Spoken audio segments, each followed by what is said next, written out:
Welcome to episode 85 of the 5 Letters podcast. You got Cam to the right of me, you got Bez to the left of me. Let's get into it.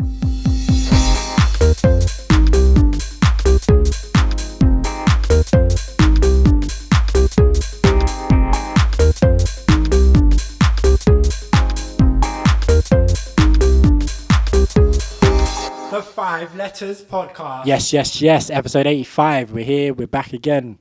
Bez, Cam, talk to me, man. How's life? 2024. 2024, innit? Happy New Year. Happy New Year, everyone.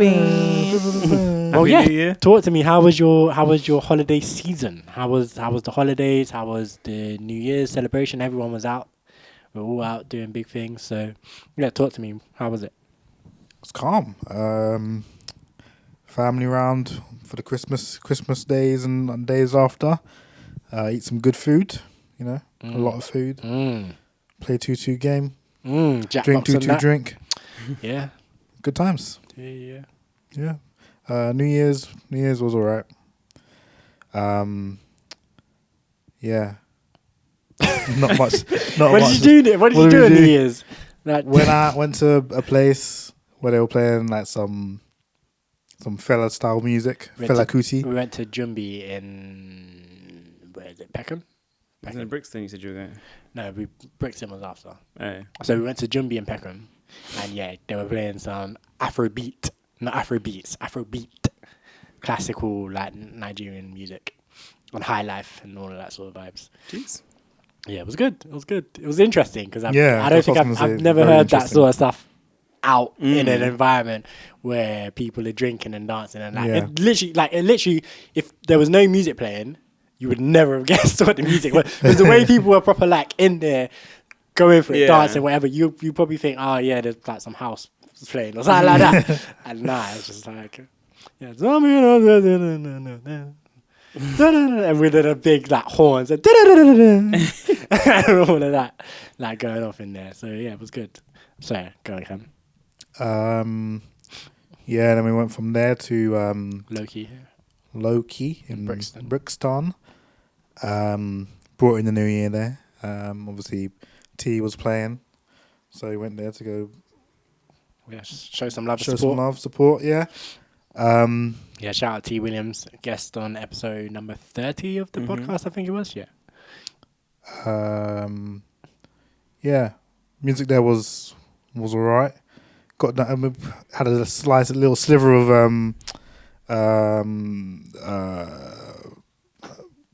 funky house when we arrived. Shout out KTM. Yeah.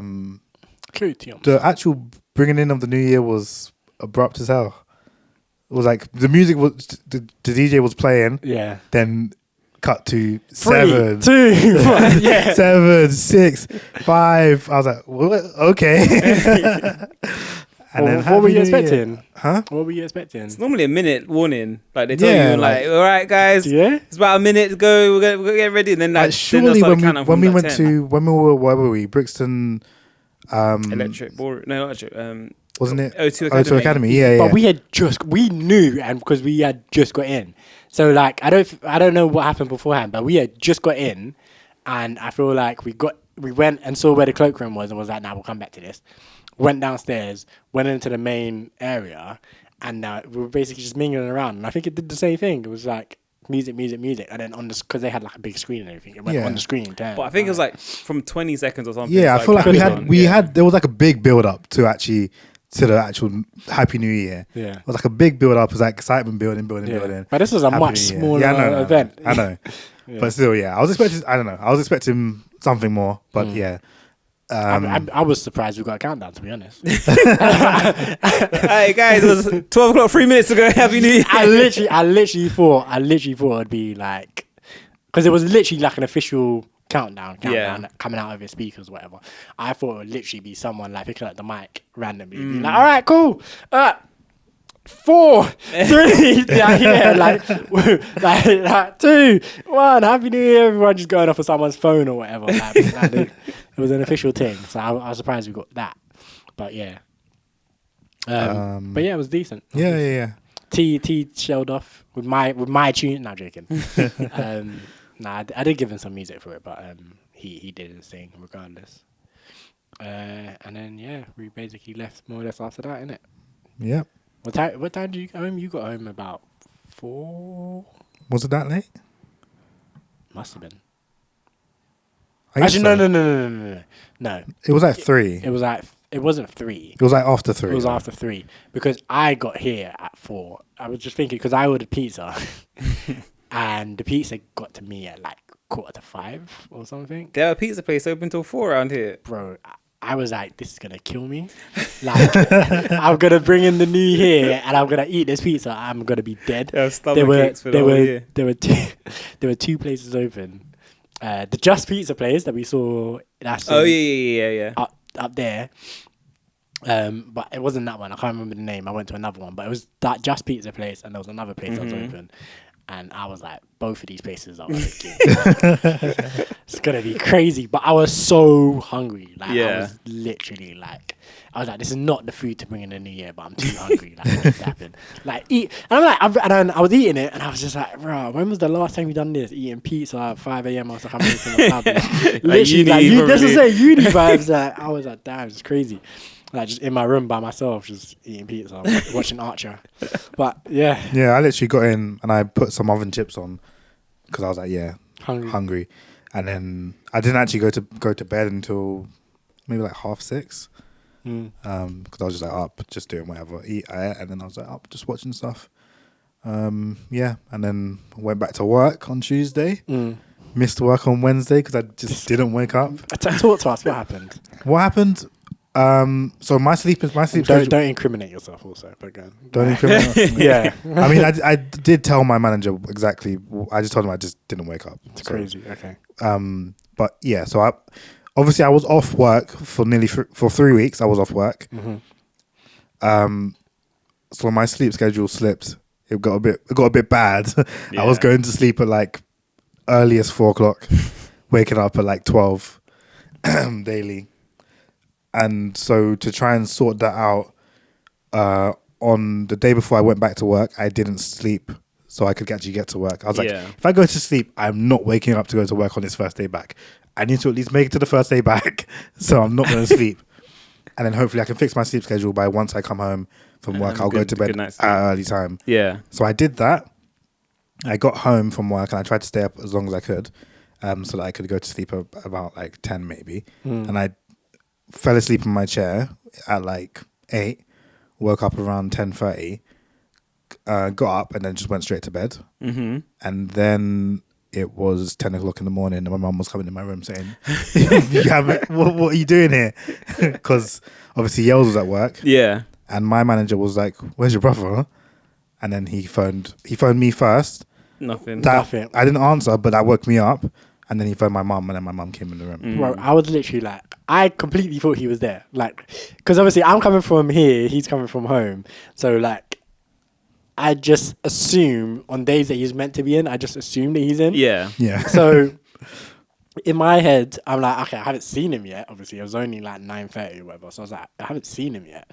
But in my head, I'm just assuming that he's there. He's around, he was there the day before. So why wouldn't he be here today? So his manager comes over to me. He's like, have you seen your... Like, no, he's like, is your brother okay? I was like, I think so. Why? He's not here. I was like, oh, he's not here. Like, I don't know if his manager knows we don't live together or not. I don't know. But I was like, oh, he's not here. I thought he was here. He's like, no. And his manager's manager, Cam's manager's manager, wanted him to call the emergency number on his file. And I was like, and he was like, oh, but I don't want to do that. That's like your mum, blah, blah, blah. Like, I don't want to worry her. So I was like, oh, okay. I was like, nah, let me try first. Yeah. And then I'll let you know. So yeah, I called him and then he didn't pick up. So I was like, so I called my mum. I was like, are you at home? And she's like, yeah. I was like, is Cam there? She's like, I don't know. I was like, oh my God, what's going on? I was like, well, he's not at work and he's meant to be at work. So can you go check in his room? So she goes in the room, wakes him up. And then, like, afterwards, she's telling me, she's like, you're going to have to start calling him in the morning. This is ridiculous. I was like, that's nonsense. I was like, I'm not doing that. She's actually in my room saying this to you. I was like, this is nonsense. She's like, no, you're going to have to start calling him in the morning. I'm like, firstly, he lives way further than I do, and he gets to work earlier than I do. He's meant to be up way before I am. Yeah, if you call me when you're up, like I'm late already. Yeah, so there's no point. But yeah, I was like, nah, I'm not doing that. Like, it's just a one-time thing. It's definitely a one-time thing. I mean, she said it happened before, and it did, but it was nowhere near as bad. But yeah, I was afraid that something was going to happen this week because I was like, yeah, my sleep schedule was just too bad. Yeah, I had no way to fix it. I tried to fix it. Did you work that day, by the way? No, I didn't. Okay. My laptop was at work. Oh, I thought you had to. Oh, no. Okay, yeah, that makes sense. So I just phoned and I was like, yeah, no, I just woke up. I don't know what happened. Obviously, you spoke to Yeli and he called my mum and she woke me up. But yeah, and then he was just like, he put it down as a sick day. So I was like, calm. That's going to be an unpaid sick day. I don't really care. Nah, if there's only one though, it'll be all right. I feel like they're going to be like really hitting this shit. Yeah. Yeah. just as the manager when he does the thing, he's going to be like, nah, this is not paid.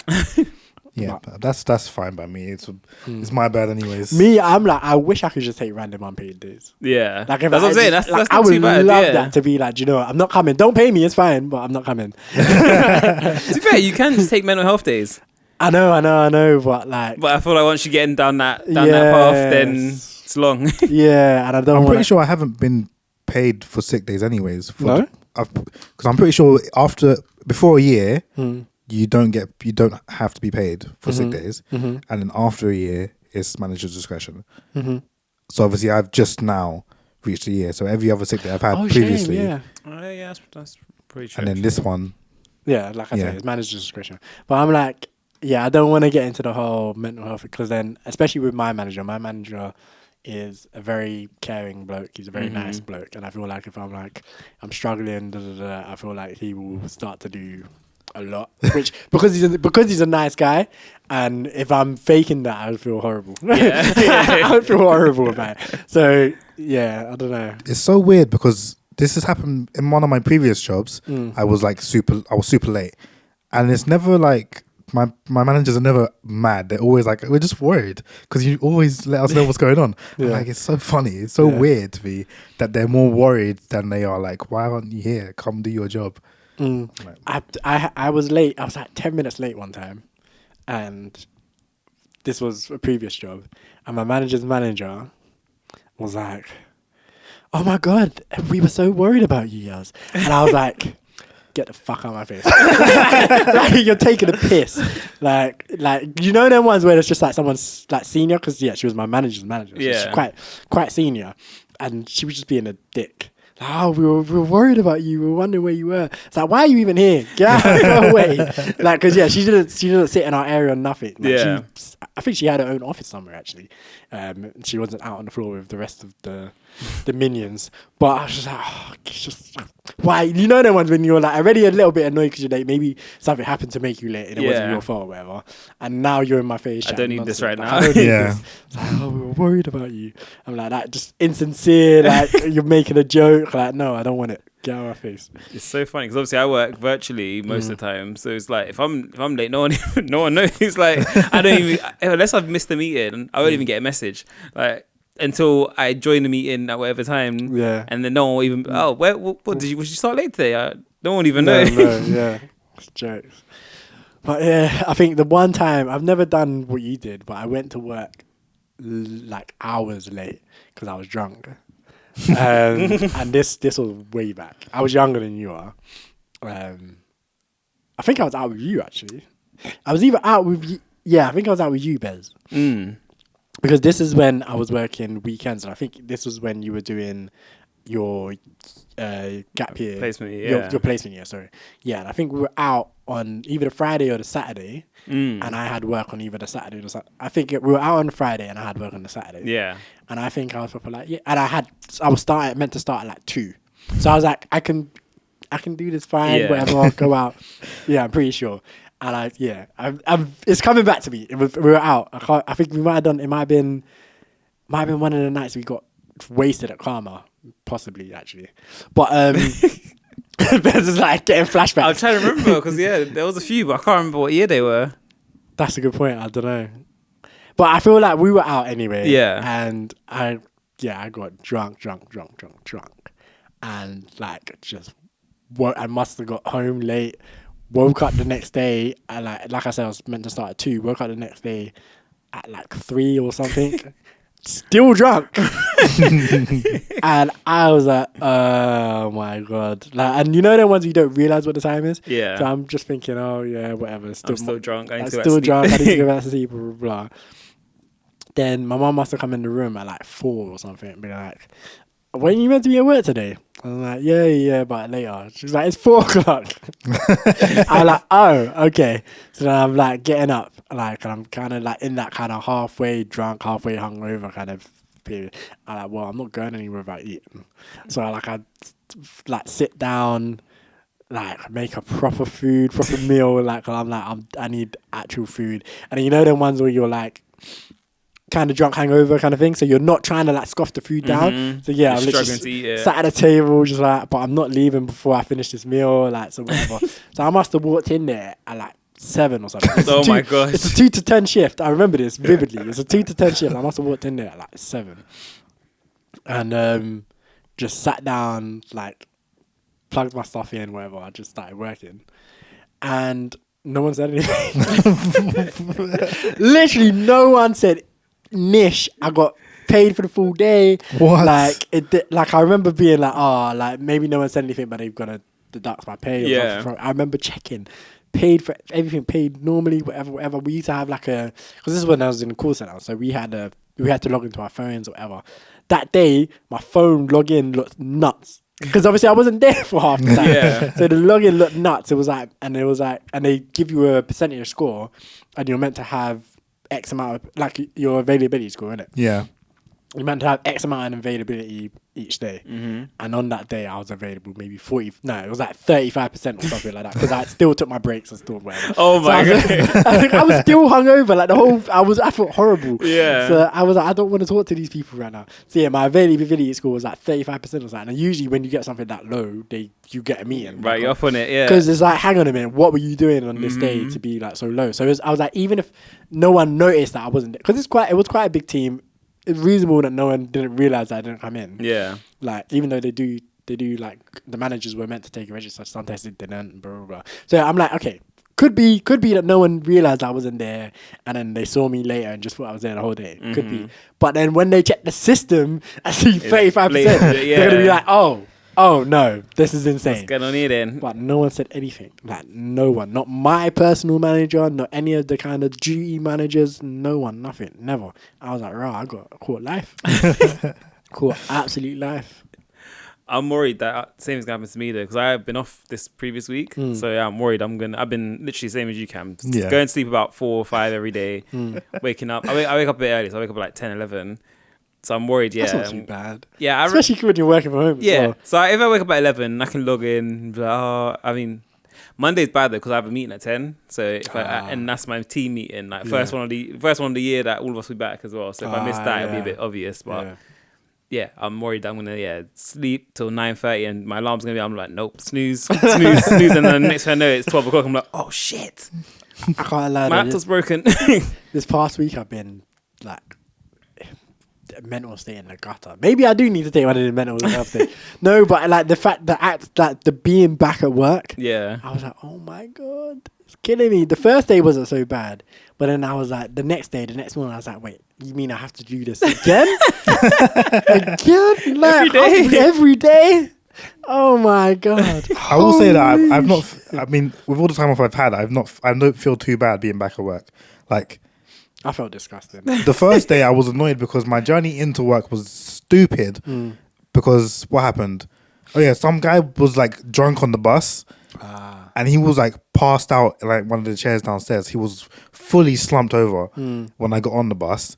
Then we went a few stops down the road, stopped, waited 20 minutes because the driver wanted him to get up and get off the bus.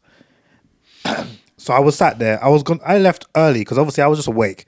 So I left early to get there early. I wasn't late, but I was close to being late because of this. And I was annoyed. Then coming home, there was delays on the train, like severe delays. Oh, there's going to be tube strikes soon. Yeah. Next week. So there were delays on the train. And then once I got on the train and got off at my stop, the bus wasn't coming. So I was there for like maybe 10 minutes. and 2 buses were meant to have come, and neither of them came. This is why you walk. Huh? This is why you walk. Not no, you're there. I'm talking about. Right, fair. So, So then I was like, this is long, so I got an Uber home. But I was like, this is so dumb. That was annoying for me. I was like, where were you? Were you up there? I was Northwood Hills. Oh, okay. I said up there for a reason. Oh, I don't know. Do your thing. I don't. Yeah, whatever. You could have said up there hills. Up there hills. Hills. Yeah, you could have said the hills. But yeah, I get it. Because yeah. I was going to say, if you're up there, then you should just come here. What's I gonna do coming here? I wanted chill. to get home. Just I wanted to chill. go home and sleep, man. I was tired. Oh yeah, true. I mean, you could have had a nap on the couch and then headed out afterwards, isn't it? Nah, but yeah, I was like, I don't know what's going on with this bus, but I need to get home, so I just got an Uber real quick, and then yeah. But yeah, being back, I've not felt maybe because I had that day, that second day, so I've only actually been at work 3 days this week. Felt horrible. Like I hate it so much, and like the small talk and everything. I'm just like, it's too much. I can't. Like, oh, happy New Year! How so was good your to New see Year's? you. Yeah, How was your Christmas? How was it? Yeah, I didn't have any of that. No one asked me nothing. Man, the amount of times it's like, oh, did you enjoy the time off? Yeah, not long enough though, was it? No. Like the amount of conversations I had, that exact same thing. I saw a video on Twitter that was literally that exact thing. It was we're going back to work with a coffee in hand. Hi, normal response about your New Year. Followed by normal response back to you on how was your New Year? Yeah. Oh yeah, not being long enough. Oh, how about your Christmas? Same for me. Yep, same. And literally just the generic responses for everything. Like, yeah. Literally, like, the first day I was back, someone asked me something, and I was just like, yep. And I felt so bad afterwards because I was like, my brain just wasn't switched on to what was going on. Yeah. Like, and it was one of those small talky ones. It was like, oh, that's what they were like, good to see you. I was like, yep. No, because it was one of them ones I wasn't really paying attention, and I think we were walking in opposite directions or whatever. And like they just saw me, and I think they wanted to stop and just have one of them very quick small talky kind of conversation. Oh yeah, it was good to see you. And I was just like, yep, kept walking. And then I immediately felt bad about it because like, man, that's a bit rude. Hey ho. It was like 9. I start at 9. I get there at 9 most days. It was like 9:30 if that. I was just not there. Like first day of the year, I was just not there yet. I'm sorry. So if you're listening, you're not. But if you're listening, I apologize. I didn't mean to be rude. But yeah, Bez, how was your holidays? Yeah, it was alright, man. It was not long enough. No, I'm joking. Yeah, Christmas, yeah, same kind of thing. Just went to the parents' house and I ate a lot of food and chilled and that. Got a new monitor, so I've got a little setup in my room now. Oh, jeez. Yeah, got a little setup. It's nice. Was that a present? Yeah, got a Christmas present. This guy. Monitor for Christmas. This guy. Big monitor for present. Bro. Working man getting presents. That's what I'm saying. Big hey, I got to buy presents man. too, you know. Big money man. Big money man. Well, I'm not. I'm poor. I have to buy presents too. But yeah, obviously I was working last week, so I had Christmas and Boxing Day off, and then went to Wonderland on Boxing Day. So yeah, that was decent. It was alright. Winter Wonderland. So cute. I've had to finally Trust go. Me. Never been. He was there. He was like, I'm never going. I didn't plan on it. I was not going. planning on going, but here we are. Where have you been one time? I've been twice. Ugh. You went this year as well. I know I did. You went this year? He's getting on to me. He's wow. Get that quiet. Both of you. So cute. Have you been, Cam? I went one time as well. One time. Yeah. I'm trying to never get back there again. The thing is, I feel like it's one of the ones that you can't not do because it's so cliche though. I'm like, it's so cliche. It's not that good. This is why I feel like you cannot go so easily. No, but you cannot go when by yourself. Or you're never gonna go with the boys to Winter Wonderland or anything like that. Yeah, that'd be weird. Like it's like what are we doing here? Like realistically, like it's such a waste of time. Like, but it's one of the ones where people like to go because it's cliche. It's just something to do. Like this, it's so scenic and beautiful, and get to like I don't know, drink mulled wine and all this. Like, oh my god! I had a 7-Up. The food was good though. I can't lie. The food was good. I had I had good food there as well. I had like the Indian place, and there was like, what did they do? Oh, what was it? It was like masala chips or something. And I was like, oh, okay. And it was like a curry wrap, and I was like, what is going on? A curry wrap? Yeah, it was good. Interesting. It was good. Yeah, I had fish and chips, and then had some chicken tenders, and yeah, they were banging. It's because I need to go. Yeah, they got up. I think they have an actual restaurant. I'm gonna go to there. Go check it out. Yeah, go check it out. Yeah, the food was interesting, and they like there was like some truffle fries place as well, like there. Yeah, as well, and I had some of those, and I was like, yeah, this is good stuff. Yeah. But yeah, other than that, then yeah, New Year's went to Wembley for a roller disco sort of thing. Which was, it was fun. It was good. I can't rollerblade too well anymore. I'm very disappointed. Were you on blades or skates? Skates, proper skates. Okay. So yeah, I was very disappointed because I thought I'd go and then be able to get around, still go backwards and stuff like that. But yeah, are you used to skates or blades? So I've done both. So when I was young, when I learned to roller skate, I had blades. Then I started skating on skates when I used to go Hyde Park and stuff, and then moved to blades recently. Because I hadn't skated for ages, then got blades, which is when we were going. Yeah. And then, went back to skates this time. So I've done both, but... So you were using your skates? Nah, they had them. Okay, so yeah, they all had some. But... I feel like skates are harder than blades. Really? I think skates are meant to be easier. Skates are meant to be, obviously, because yeah. you can literally just stand on them. But like, obviously, I've only ever done blades. And so when we went to the roller disco one time. Yeah. And he was like, my feet. No, that was just, I just have that issue generally with roller skates and blades. Fair. But that day I was like, this was more difficult. I have a harder time getting any power to go move forwards. Yeah. That might be true. Because you're like, the roller blades are definitely quicker. Like if you're gonna race, if you're gonna race, like the blades will smoke the skates. And then like just the maneuvering, I feel like I've got less maneuverability as well. Absolutely. Yeah. Okay. But they're safer. Like obviously you're less likely to fall over. That's the bonus of it, and that's why they're good for roller discos. Like because you can dance because you're less likely to make a mistake and fall over. Like when you're good at it. When you're good at it. The video that you sent of them just going around in a circle backwards, I was like, this is. Yeah, it was crazy because obviously as we got there was just people in the middle like kind of dancing and stuff in the middle on their skates, and then you had people going around in circles doing all dancing and going backwards and all sorts. And so we went around a couple of times, and then they said, oh, okay, and everyone, we're going to have a speed skating round now, so everyone jump off, intermediate and beginners, and then they jumped on and then they started doing their thing, going backwards round. I was like, this is mad. And then, they were just doing it for ages. And then they stopped. They're like, hey, you lot are done now. Now the advanced level, lot, you lot come on. That was the video I sent to you lot. And they were just like, yeah, go. And then doing it to the music. And like, okay, we're going to get faster and faster. Come on, guys, you're going to go faster. And then people were like, there was one guy who just passed out in the middle, just on the floor. I think he was just dead. Going around for so long. It was crazy. Because they were just going backwards. I'm like, how are they doing this? Like, it was mad. But it was good. It was fun, though. Obviously wish I could skate better. But it was good. How's your girlfriend at skating? She better than you? Nah, she's worse than me. She can't skate. She never skated. So. She's never skated. She skated. She tried to skate not recently, but like a couple of years ago, and couldn't really do skate too well. Damn. But she didn't fall over. Okay, that's perfect. Yeah, she didn't fall over. But yeah, it was like because it was obviously we were meant to be going to Cambridge. Right. But then my friend's house party fell through. Yeah, well, what made you not pick the road? Because it was very last minute. So it was like, what can I find for New Year's? And it was the 29th, I think. Oh, it was when we were looking. And obviously I was like, what can I look that's decent or funnish? That's nearby. At that point, you just got to get out of the town. Just get out amongst it, mate. Get stuck in. You need tickets for everywhere. No, you don't. I feel like you would for most places. We went to Jumby just raggo.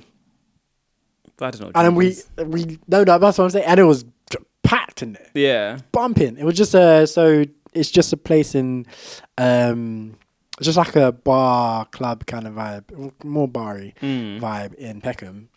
And it has like two areas. And there was the one bit where Cam was talking about earlier that was playing the high life Afrobeat stuff. Yeah. Then there's the other bit that was playing just more, I was going to say normal music. Normal music's not the right word, but more up-to-date, current kind of vibes. Yeah.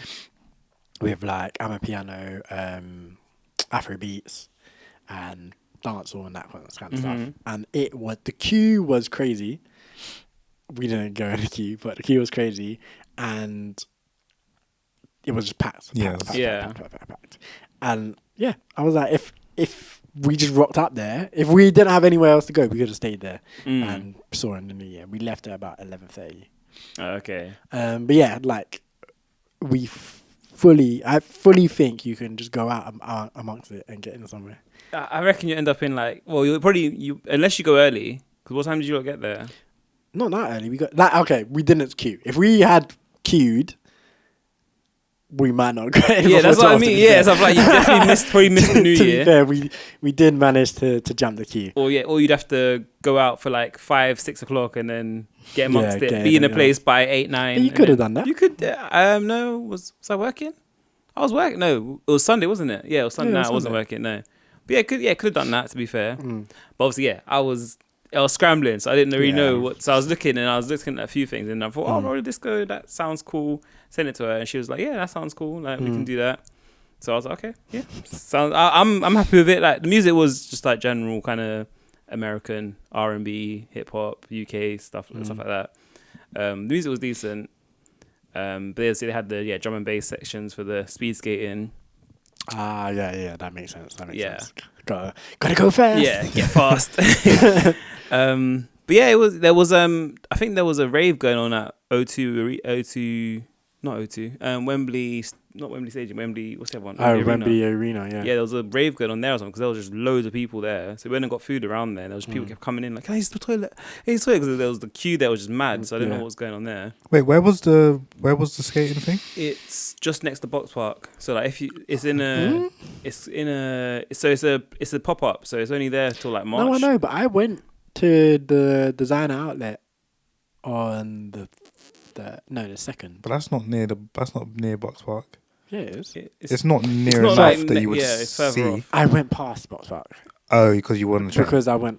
Yeah, that's why. That's okay. You walk down. Yeah. Sorry, and I didn't notice anything. But yeah, so it's literally like when you're walking from the station, the first right before Box Park, it's just right there on the right.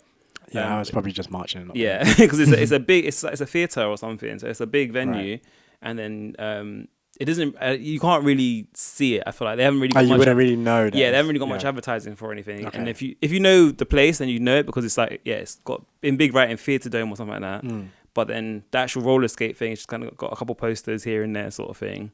But Box Park was heaving as well. Like so that was open till 4. You could have got amongst that. Sold out. Yeah, check Box Park. Sold out. Not true actually. Yeah, that makes sense. Did that, and it was fun though. It was fun, and got home. It was easy to get home as well. Stuff like that. Like, train was running. It was decent. The thing is, I definitely think that New Year's walk-ins and stuff would have been easy because everyone puts on an event on New Year's, and B, the weather was horrible. I feel like so many people were just like, people with tickets were like, fuck it, I ain't going anywhere. People without tickets were like, I'm not going anywhere. So I feel like if you were really fiending to go out, like you could have done. Like, bouncers are assholes though. But like a lot of times, yes, they are. But if there's nothing going on inside. Now look when we went to Shoreditch last time. We went to Lux, and then we was like, "Oh, can we come in?" The guy's like, "Nah, you got tickets, or is an event or something like that?" And you were like, "Yeah, it's busy in there." Yeah, no, I get that, but they were having some kind of ticketed events. But I'm saying that you would go to somewhere like that, and they'd be like, "No," and you'd be like, "Fine, whatever." And then you go take a left and a right, and you'd go, especially if you're somewhere like Shoreditch, and you'll see somewhere else, and it'll be popping, and they'll still have room, and they won't be out of the tickets. It'll be like, cool, come in. Well, yeah, we what was it? 2 years ago when we went out, we went to Aquarium. Accidentally. Yeah, you lot did that. Yeah, we had to just go somewhere else because we couldn't get in. Yeah, we managed to find somewhere. So you can get in places if you're fiending. But that was a night of when everyone was like, "Yo, we need to be outside because we just had the year we've had, blah, blah, blah." Like versus this year where everyone's like, "Oh, I've been out 2 years, I'm done." Yeah, I'm done, and the weather's horrible. It's windy. It's raining. It was. I guess I didn't think about it. I was literally just like, I need something to book. I get it because you don't want to ruin. Yeah, tonight because obviously I was like, oh yeah, let's do this. So didn't make any other plans or anything like that. And then it's like, last minute, like, oh yeah, kind of cancelled. Got to. We'll just take it. Sit in the house, watch the fireworks. Yeah, because that's what I was gonna say. Could I have a quiet night in? I wouldn't mind that. I'm old now. Quiet night in, watch the fireworks. I'm old. Get Chinese. That's the best night, mate. That's the best night. Get Chinese. Nah. I watched the fireworks. The fireworks are a bit naff. As in, like, no, I'm not talking about watching the fireworks. I'm just talking about being in. I watched them. They were all right. Oh, yeah. The year before was better, I think. I feel like they've never anything to remember. They did the Black Lives Matter one a few years ago. That was during COVID. That was cool. They had like little smiley face ones this year, which were cool, but yeah, nothing amazing. Yeah, I was like, if I stayed out to watch that, like, it's rubbish. I feel like next year I'm gonna be asleep. I'm just gonna sleep in the year. Like, no staying up till midnight, no nothing. Bed by 10:30. Like, I feel like you literally have to just stay up, see the fireworks, and then go straight to bed. What for? Just to say it's New Year's. We made it. If I'm staying in, I'm not watching the fireworks. Like, I did that. The one time in my life I did that was last year, and it was fine, but it was so unnecessary. Yeah. So if I'm staying up, I'm gonna do something else. I'm not watching the fireworks. And if I feel tired, I'm just gonna go to bed. I've rung in the New Year plenty of times now, in many different ways at this point. I used to always do that. I miss being in a game of Overwatch, and then everyone just quick type in the chat, Happy New Year, HNY. Yeah, except that sometimes, obviously, it's people across Europe, so they've probably already done their New Year. But if you got a couple of UK people in there, run it. That's a good time. This guy. What, man? Man's like, I miss interacting socially on the computer. Yes, because unfortunately, I don't talk to people in person. You can't say Happy New Year. Nah. Dead. To a random who I can see their face and I know that I don't want to talk to them. But that's what I'm saying. Like if that same person was on a computer on the other side of Overwatch, you'd be happy to talk to them. I can't see their face.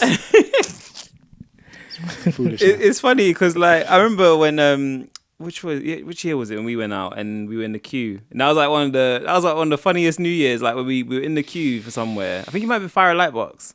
Oh, the time we were in the queue for the thing. Yeah, for the New Year's countdown. Right, we were literally there, just like Happy New Year to all the random people around us, just hugging Happy New Year. Yeah, that was just hilarious. That was a good time. Actually, it was a good time. It was like Rampage or something, right? Yeah, that was the one. Yeah. Rampage sound Fire Lightbox. Yeah, that was a good time. The two girls were like old. Yeah, it's funny you say old. Like 35 or something. Wasn't one of them just turning 30? I think one of them was turning 30, wasn't she? Yeah. And you say old. That's you, bruv. Old. They were old and decrepit. I'm joking.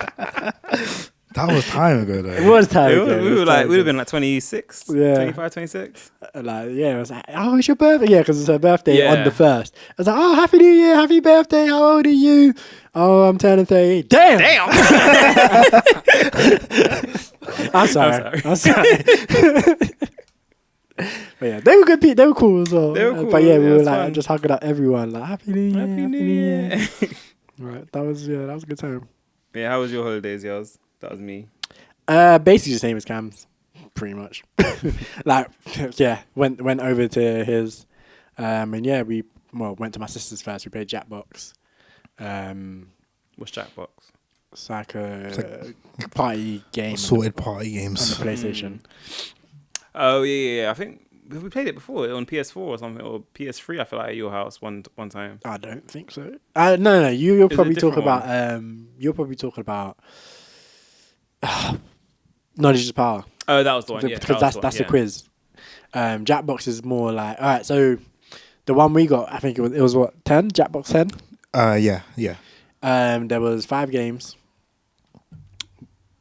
Yeah, it was 5, right? Was it 5? Wasn't it 4? Okay, so the first game, we'll figure out whether it was 5 or 4 while we list it. The first game, you had to basically design a T-shirt, and the way you did this was each player draws basically a design, and then each player writes a slogan, and then they get shuffled, and then you get a selection of the designs and the slogans, and you have to create a T-shirt or a hoodie or a vest. and then everyone votes on the best design of the thing. So like, do they take a design and put them head to head? That game wasn't that fun. It doesn't even sound that fun describing it, but that one wasn't that fun, so we didn't play that again. Then there was, what was next in the, I'm trying to remember, go down. But the next one was the Dexter one, right? Probably. No, the next one was the quiz. It was the back in time quiz. Oh yeah. The next one was a kind of quiz game. It was all based on time, so it would ask you questions like, when did Kevin Hart do his "I'm a little big man" stand-up? I'm a grown little man stand-up comedy, and you'd have to be like, I think that was 2009, and then you put that in, and then whoever's closest to the year gets the most points, and blah blah blah. That one was quite fun. It was quiz, ask some questions you know, some questions you don't, and a lot of the time it's like, I know that it was maybe between 2010 and 2015, and it'll give you like 30 years like to choose from, and you'll be like, all right, cool, I know I was in about this 5 years, so I'm gonna go in the middle or whatever. And it was good fun, and there was like any other quiz game, there's like little bits and pieces where the people who are behind get hints and like all these different kind of bits and bobs. They get like a little boost to try and get them to catch up. How does it work though? Like, it's always on your phone. On your phone, okay. Yeah, it's like, so the game is on the PlayStation. Okay. Then there was this other game where you're basically responded to text messages as a group. So you get put into teams. Let's say there's 6 of us. You get put into two teams of 3. You get given a text prompt, and the 3 of you are typing a response at the same time in the text box. So it just comes as a mess of that, just nonsense, because you're all typing at the same time. Yeah. And like you're not really coordinating between each other. So like you're just typing your own message, and it might get mixed up with someone else's. Yeah, so I might be typing a word, and I might be typing a sentence, and I might start my sentence in the middle of something Cam's already written. So, and like the prompts are quite funny as well. Like some of it's like one of the prompts we did was like a wrong like text message. So this person goes to you like, hey, are you Michael? And like the prompt you get is like, no, I'm not Michael, I think you got the wrong number. And then you can just say whatever afterwards. And then people basically vote on like the funniest bits. And it can get quite funny because it's like a random slur of words. What was it? What was Tankara on the there was like something, it was meant to be like honestly or something like that, and it was just it was just the look of the word just made it funny. I don't know, like really, if we was to say it now, it wouldn't sound funny, but just in the context of it, it was hilarious. And then the last game is the music game, right? There was another. I feel like there was another one. So there was that. Well, there's the music game, which was a rhythm-based game. Where basically you all choose an instrument, and then on your phone, it's kind of like Tap Tap Revenge, if you remember that game on the way back in the day. Damn. But yeah, you basically tap in time and blah, blah, blah, and then you all play it together. So when someone messes up, you can hear it. It's funny. There was one more, I'm sure. I'm checking now to see.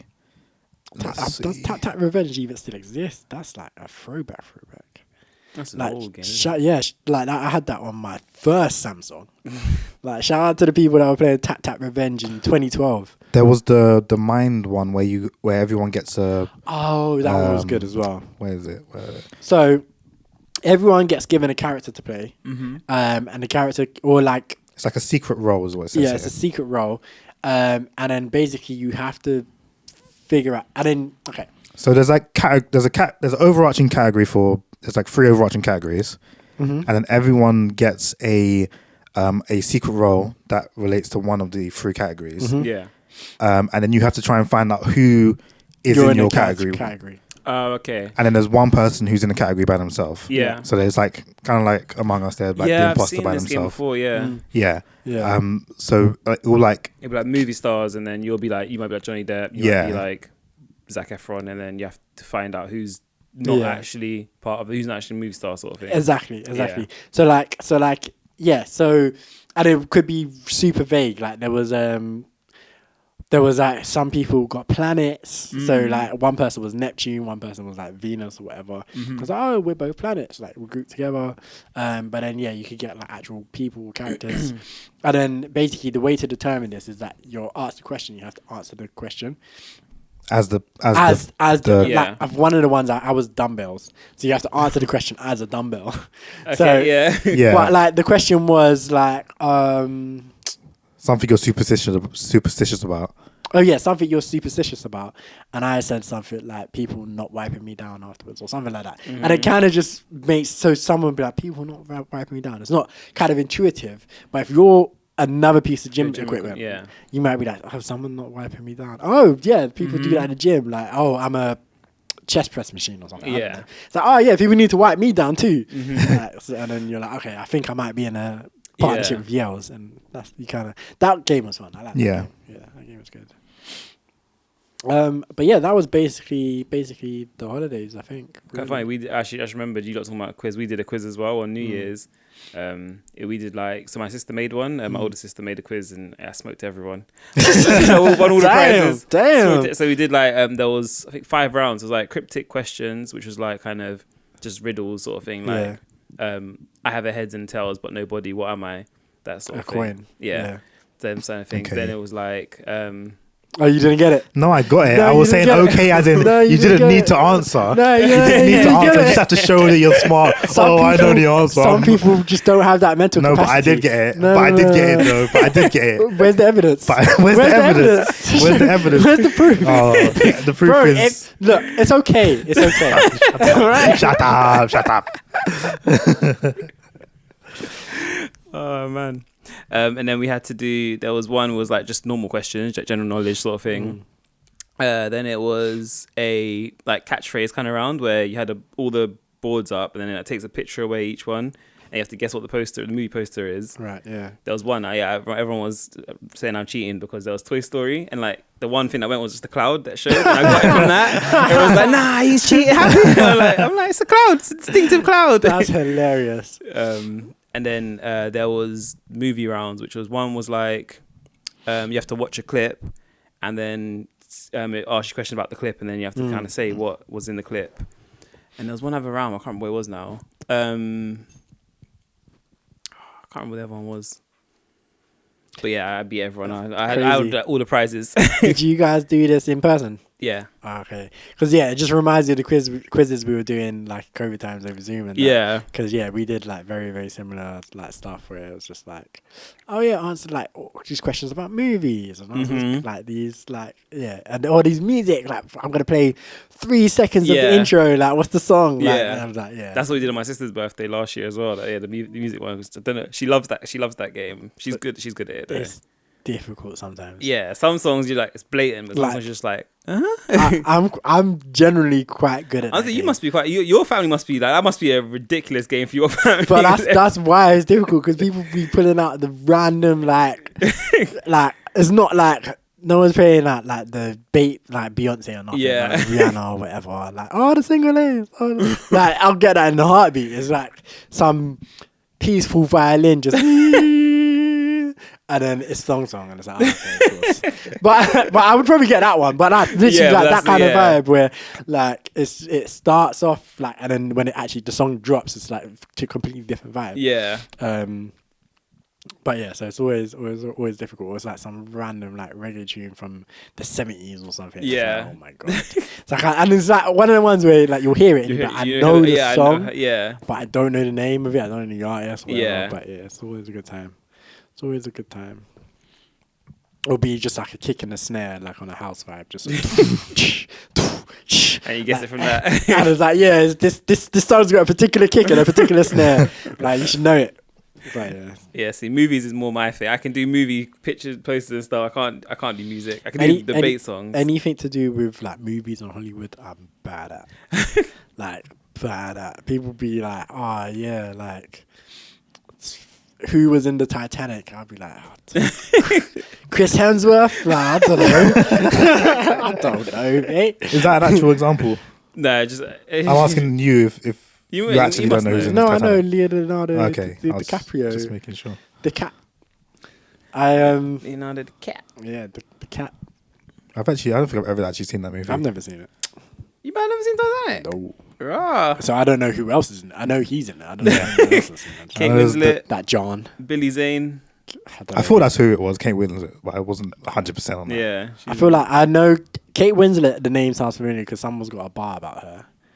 And Billy Zane, I don't know who that is. He was in Charmed. He was a demon in Charmed. If he wasn't Balthazar, I don't know. Probably was. Nah, he wasn't Balthazar. Balthazar was not. Billy Zane. That's what I'm saying. No one named, no gangster named freaking Balthazar, aka Cole, was being played by no man named Billy. I promise you. Which one was he then? He was in. To be fair, Balthazar did summon him to help Phoebe. I think he was Cupid or something. No, he wasn't Cupid. He was some sort of demon that was he just he wasn't the source. He wasn't the source. Now you're gonna make me watch Charmed again. Charmed was so hard. Charmed was sick. I saw a tweet the other day where someone was like, "Oh, no one's making like rubbish television anymore like Charmed," and I was like, "Raw." No, but they were like Charmed is good rubbish. Yeah. So there was a lot of rubbish in the 90s that was just very watchable. Yeah. And easygoing and not taking themselves too seriously, and they were like, Charmed is that. Yeah. So she was like, "I'm not dissing the show. I want more shows like it." I was like, "Yeah, like I hear you." Yeah, Charmed was elite. His name was Drake. Let me see his picture. Yeah, if you see his face, you'll probably remember him. He had hair as well in Charmed. That was him in Titanic. Find him in Charms because it's not doing anything to me. He was in The Mummy as well, I'm pretty sure. Have you seen The Mummy? I have. All of these pictures, he's got no hair. Show me that. Let me see. I remember the guy from The Mummy. He is Brendan Fraser. That's it. Yeah, he's the main dude. No, I don't know this. Yeah, I'm like with movies. I'm bad with movies. Like I'll maybe remember one actor. Yeah, no, I'm good with movies. Like I think names I'm bad with, but faces I remember faces. Endgame, I'm just like Robert Downey Jr. Chadwick Boseman, and can't name the Chris's. Chris. You literally said his name earlier. Hemsworth. Nah, like okay, I'm joking. Marvel one probably a lot. Like Marvel movie, I'm probably a lot better. Like, yeah. Okay. So if I was really gonna do Endgame, right, The Matrix. Who was in The Matrix? Okay, The Matrix. The Matrix. To be fair, I wouldn't even know other than the main. John Wick. I know his name. What's his name? Why am I just thinking his actual name? I'm trying to remember his actual name. Stop. I'm looking at him because I have his Keanu Reeves. That's it. Yeah. Okay, so I've got him, Johnny Silverhand over there. Morpheus is Lawrence Fishburne. I've got him over there. Trinity. I don't remember. I don't know her first name. I know Jada Pinkett Smith is in one of them. Second one. And third one. Who else is in the Matrix franchise? Matrix is hard because I can't remember many names. Agent Smith. Nah, I don't remember his name. I know he's a guy. I don't remember his name. I feel like it's hard to, with like singular movies, unless you're a real movie fan, you're not gonna know just off of a singular movie. If there are multiple things, then you can know. Like Keanu Reeves, he's in loads. I know because of John Wick, because of Cyberpunk. More than I didn't know who he was from The Matrix until these things happened. And I was like, okay, this is that guy. Okay, yeah. And all right. Let's do it. What's a movie? I'm trying to think of something that's blatant, but not. It doesn't need to be blatant. blatant. It doesn't even need to be blatant. Like, what's a movie that? Well, I was gonna say, what's the movie you've seen this year? Nah, what's the movie you saw last year or something? Like, I watched Anchorman. Okay, yeah. Talk to me. That's got loads of people. Yeah, it's got loads of people. You watched Anchorman 1, right? Anchorman 1, yeah. Yeah, Anchorman 1 cast. I've got it up. Talk to me. Who's in that? Okay, so I know 3 of the main Donnies: Will Ferrell, Paul Rudd, and Michael Scott actor. What's his name? I've just lost it. Should I say? Is Michael Scott the Office guy? Yeah. Steve Carell. Yeah. The woman's name. I should know. Nah, I'm not going. I don't know. Everyone. Like a picture thingy. Agatha from One Division. She's in it. And what's her name? Her name is. She plays Helen. Yeah. Is that his wife? No, she's like a random woman who works at the station. Okay. Catherine? No, Catherine? Yeah. Catherine what though? I'm surprised you got the Catherine part. I actually know her name. She's in multiple things, so I actually know who she is. This is a all-star cast. Because they just have bits, moments. You've seen. There's Bear Donnies in the scene where they all pull up and they fight. Will Smith, Sacha Baron Cohen, Vince Vaughn. Yeah, he does. Yeah. I can't remember her surname. Hahn. Catherine Hahn. Yeah, but there's bare names in that. So to list off a couple, I think Christina Applegate was the one you were trying to think of. Yeah. Ben Stiller's in it. Chris Parnell. Harrison. He's a Mexican guy. Yeah, Harrison Ford. Yeah. Jude Apatow, Seth Rogen, Danny Trejo. Yeah. Who else might we know here? I mean, you might know these people. I don't know. Megan Good. Damn, okay. I don't remember her. Sacha Baron Cohen, like you said. Yeah, she was the new presenter, wasn't she? Well, that might be the second one. Was it the first one she was in? Do you remember? She's in the first one. The new presenter was Christina Applegate, no? Apparently she's No, in the because first then one. Megan Good and him started dating. Maybe she's in the first one. That must be just the second one. Do you mean Will Ferrell and her? Yeah. Nah, because he was dating. And he just dated her. He only dated her in the first one. Yeah. Okay, so it might be the second one then. She might just be very briefly in the first one. No, she's not. There's no second woman. It's pretty much only. No, but I'm saying she might. Might have been in the first one just as no one. Yeah, she might not have been. Anyone. Yeah. Anyone. Okay. So that was good effort, Cam. Okay, Bez. Let's see what movie we're gonna do for you. What have you seen in the last year? It doesn't have to be new. It can just be anything you've watched recently. What have I watched recently?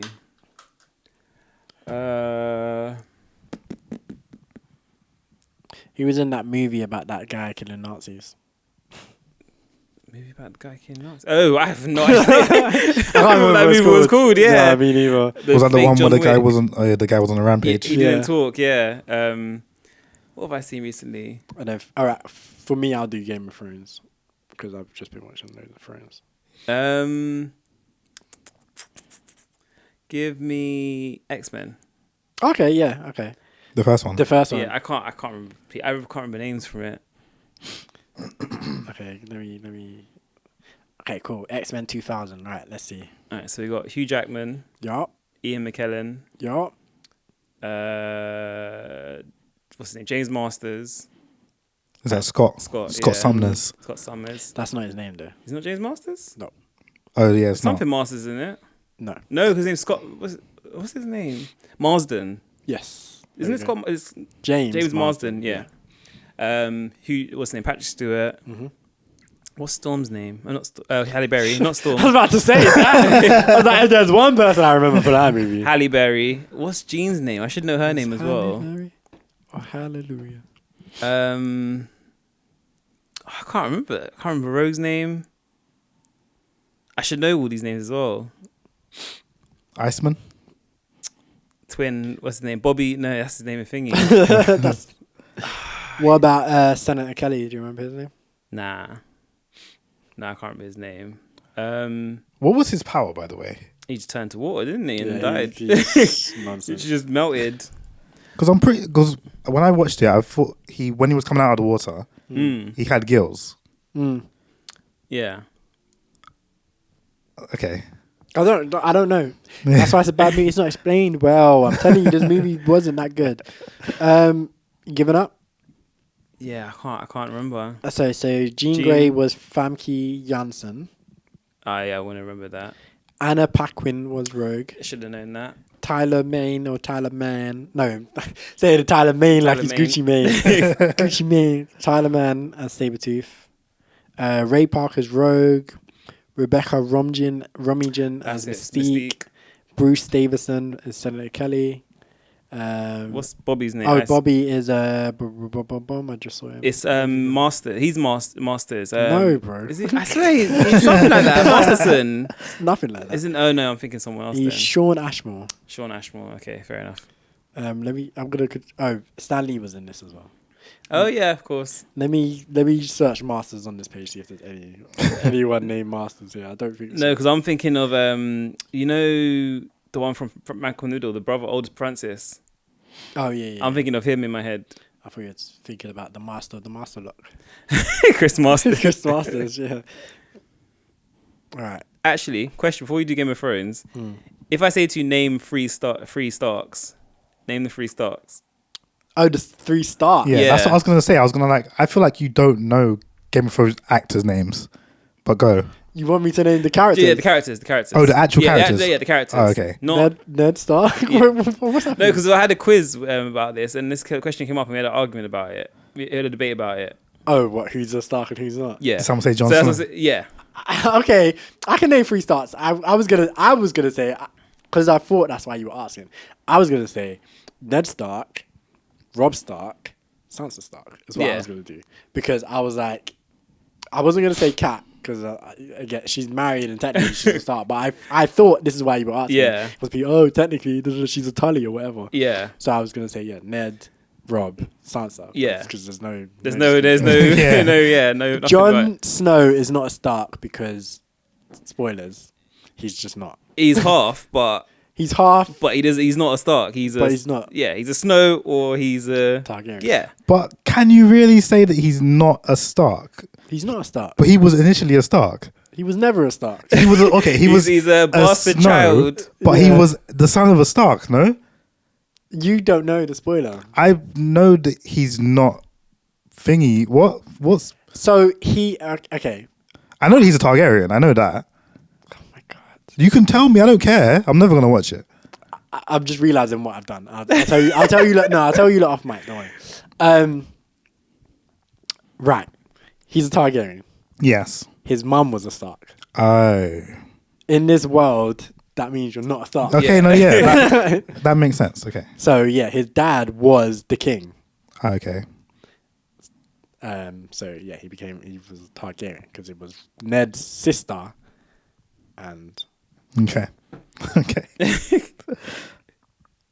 Yeah, because that's what I was saying. But who did the person who said Jon Snow, have they seen the whole show? Yeah.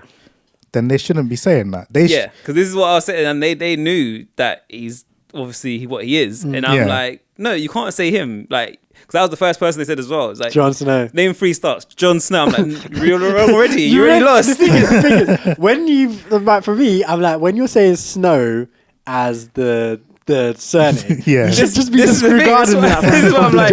He's a Snow. Like, he's not a Stark. Nah, yeah, that's jokes. Yeah. Yeah. Okay, go on. Game of Thrones then. Let's see who you can. Sean name. Bean. All right. Sean Bean. You got loads of people as well. Loads. Is that Ned? Yeah. Sean Bean. Nedard. Peter Dinklage. Of course. Nikolai something or other. Jamie. I can't remember his surname. Nikolai. I would say that's a tough one to go for there. But Jamie Lannister. Yeah. Lena Headey. You didn't fully name him. Yeah, Nikolai something or the other. I moved on. Let me. Who did you just say? Lena Headey. Yeah. Who's that? Her name? Cersei. Close. Yeah. Cersei. Lena Headey. Oh, Headey. The queen of all the land. Cersei Lannister. Kit Harrison. Kit Close. Harrington. Yeah. There is. Emilia Clarke. Yes. There's more. I definitely know more. Jamie's annoying me. I don't think you're gonna. Get that. I know his surname is a Mazza. Alright, who else? I know Rob's name, and it's escaping me at the moment. Arya is God damn it! What's Arya and Sansa again? I knew both of their names once upon a time. Once upon a time. Once I was 7 years old. Boy, yeah, I think that might be it. You know. Yeah, I might Give up. Yeah, what's Jamie's surname? Costa Waldo. Oh yeah, I was going to get that. Double barreled. You got Maisie Williams. Yeah. Sophie Turner. Sansa, amazing. Man, like Roman Reigns, Jason Momoa. Oh yeah, Khal Drogo. I forgot. I always forget he was in this damn show. When I saw him there, I was like, what the hell? Yeah, he was. I always forget he was even there, but yeah. Pedro Pascal, we were talking about him like the other week as well. You raped her!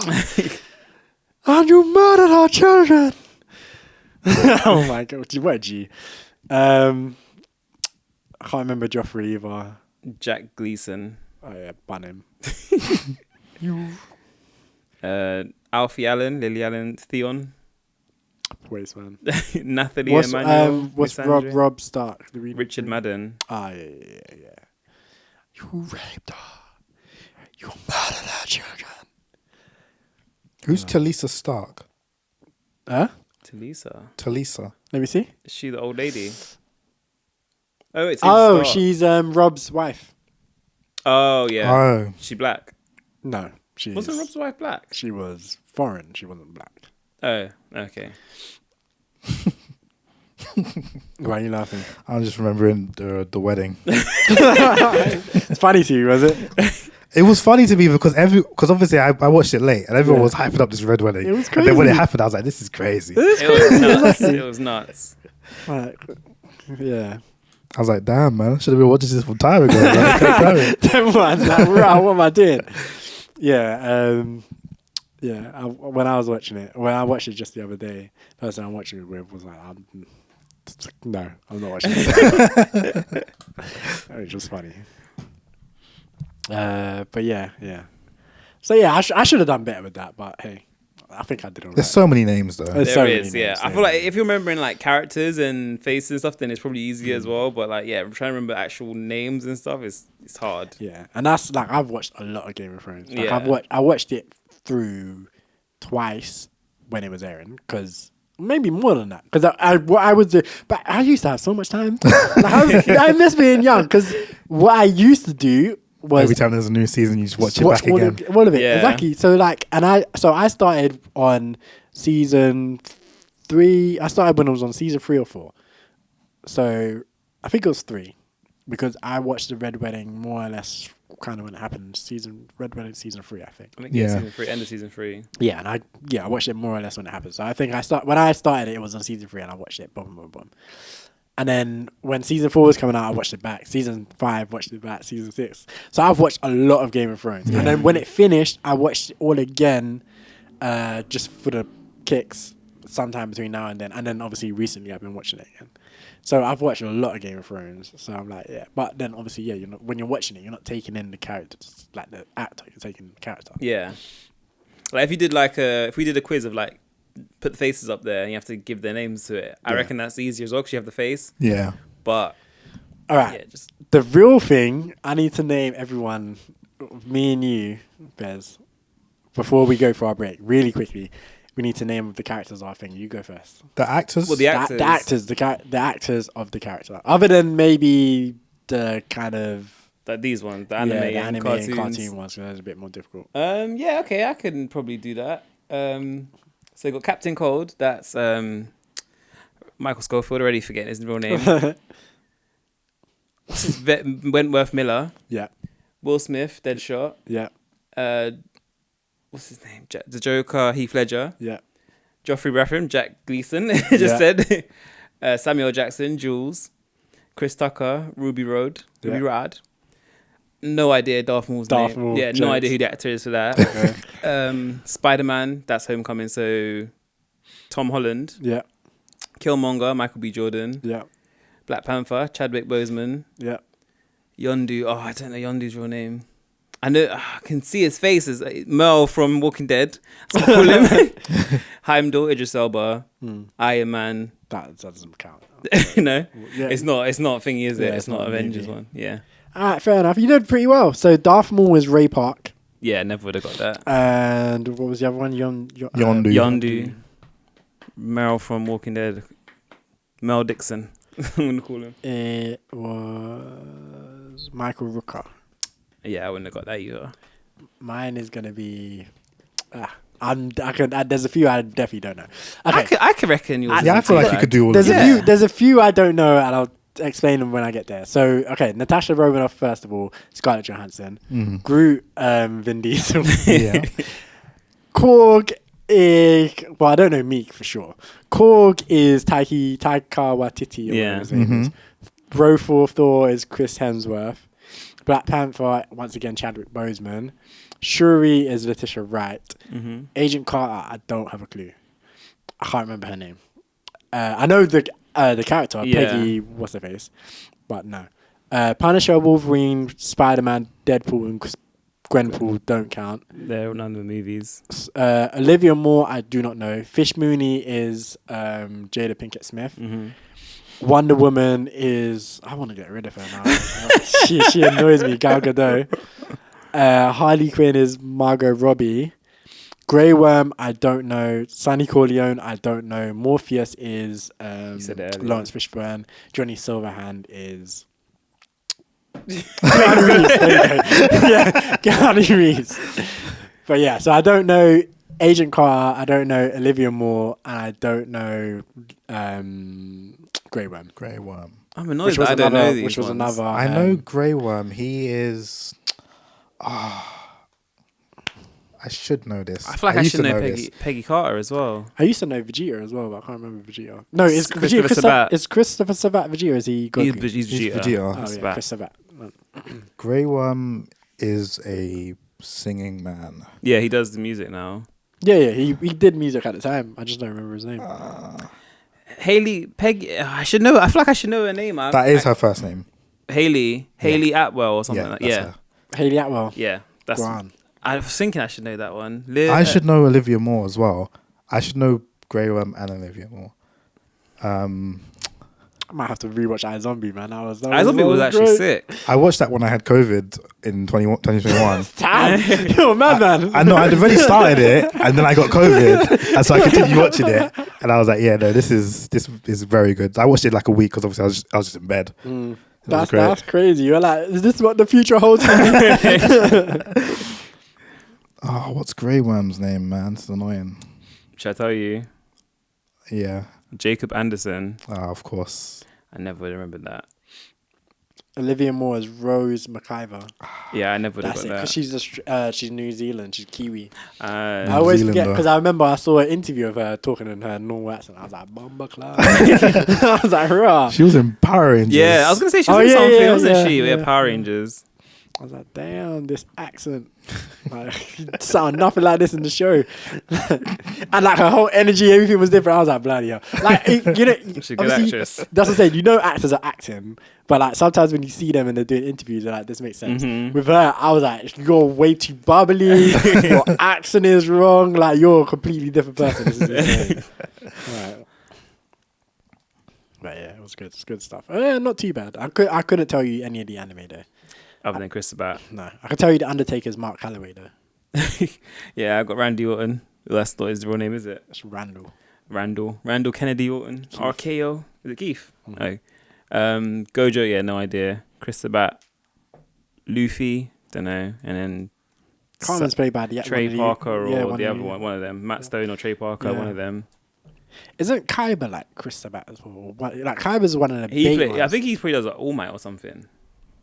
Probably, actually. Because he does quite a few. Chris Sabat is one of them voices. I could just go, yeah, he plays Whis, L, Kakashi, Soul, Broly. He plays all of them. I know Luffy's a woman. That's one thing I know. I think it begins with a G, I feel like, the name. In the English one? Yeah. Oh, damn. Yeah, I don't know who does I can't remember the name of the one who does the... I feel like that. Japanese one.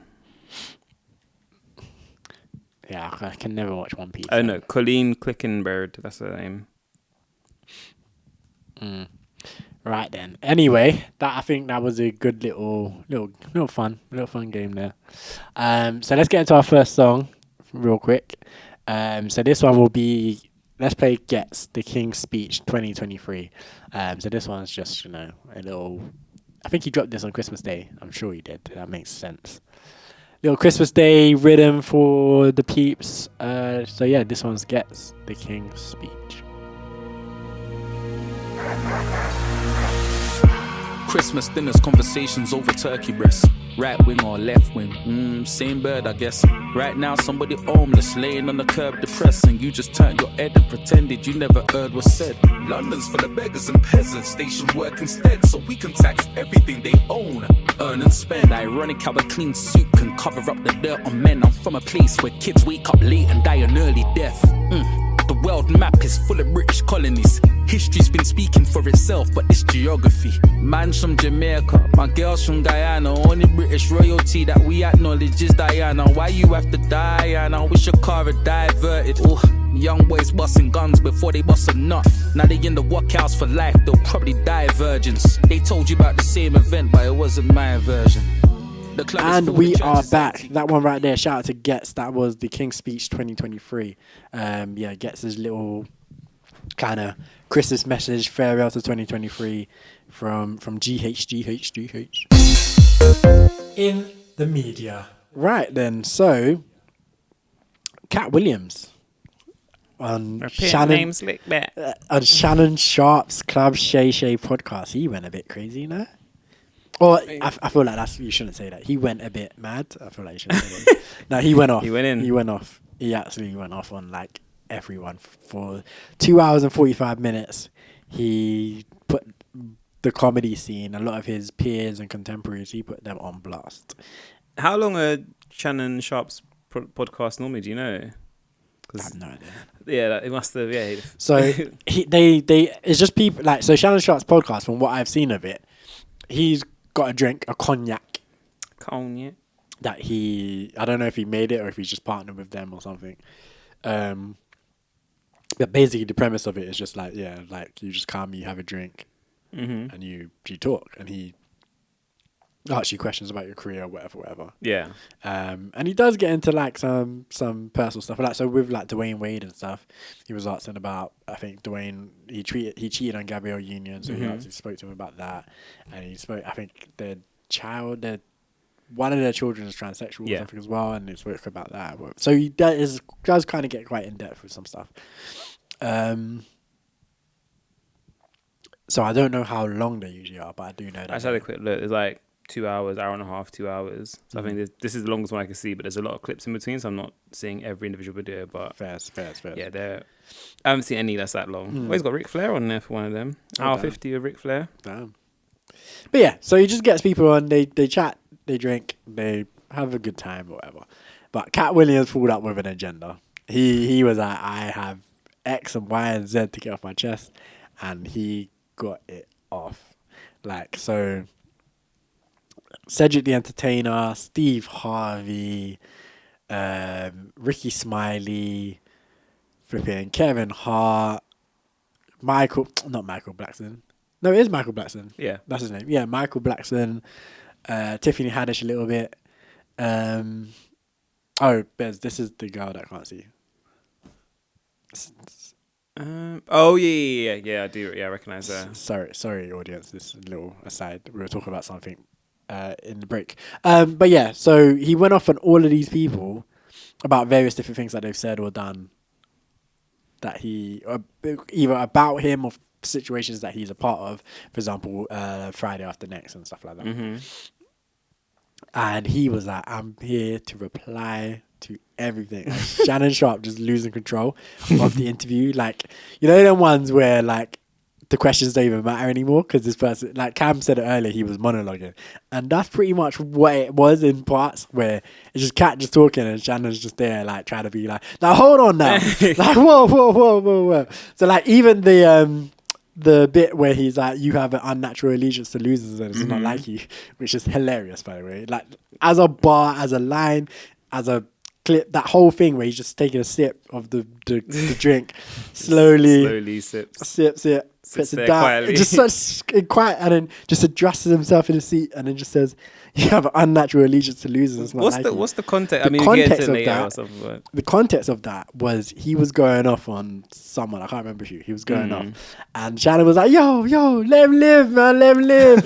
That was the context of it. He was like, "Yo," so you said it to Shannon Sharpe that he's got. Yeah. So he was going off with someone. I can't remember who. It was one of the other comedians. Like I said, he was going off on them. Shannon was like, "You've been talking about it for a minute now. Like, let him live." And then he just picks up the glass, takes a sip, adjusts himself in the chair, turns back to Shannon and goes, "You have an unnatural allegiance to losers, and it's not like you." I'm like, That is just insane to say to someone. Like, I don't even know how I would react to hearing that. Like, damn. What? Like, because it's very polite. It's like it's unlike you bit kind of makes it quite polite. Yeah. And like, I expect more of you. Yeah. But the first part is so rude. It's like, wait, hold on. You're Just gonna insult me to my face like that. yeah. How dare you insult me to my face? But and then Shannon's like, oh no, I don't have an allegiance to him. I'm just saying, like, you've been talking about him for quite some time. Like, Move on. not move on, but like let him breathe, like get off his neck kind of thing. It was that kind of vibe. It was like, yo, like I'm not trying to defend him necessarily, but like you've been eviscerating him. Is enough? Yeah, He's already dead. yeah, stop. He's already dead, kind of thing. But there was so many of those moments where even when he was saying Cedric the Entertainer we watched earlier is like a Woolworths in the chair, like he was just going off on people. Yeah. He said someone can't read Earthquake. He said Earthquake can't read. I don't know who Earthquake is. He's just another comedian. He's quite funny though. I've seen like I went and checked him out. He's hilarious. But apparently, and then that's kind of what Katt was saying. He's saying he's illiterate, but he's good at comedy, which is wild again. But yeah, it's just 2 hours of him going off. He said Ludacris is in the Illuminati. Yeah, it was just a lot. Like as podcast episodes go, like it was very entertaining for 3 hours. I listened to it at work while I was working, and it pretty much took me the whole day to get through, but it was very much worth it. Do you recognise him? I recognise that. You recognise him? I recognise his face. Like the bigger kind of gentleman. Yeah. He was Uncle in Everybody's Chris, isn't it? Yeah. And that's why it's so funny, because even he was saying about like Cedric the Entertainer and Steve Harvey saying how they didn't want to be movie stars. Like, and it's like, obviously I think both of them were in some TV shows and stuff, but like comedians, their natural progression is to TV and cinema in comedic movies and roles and stuff.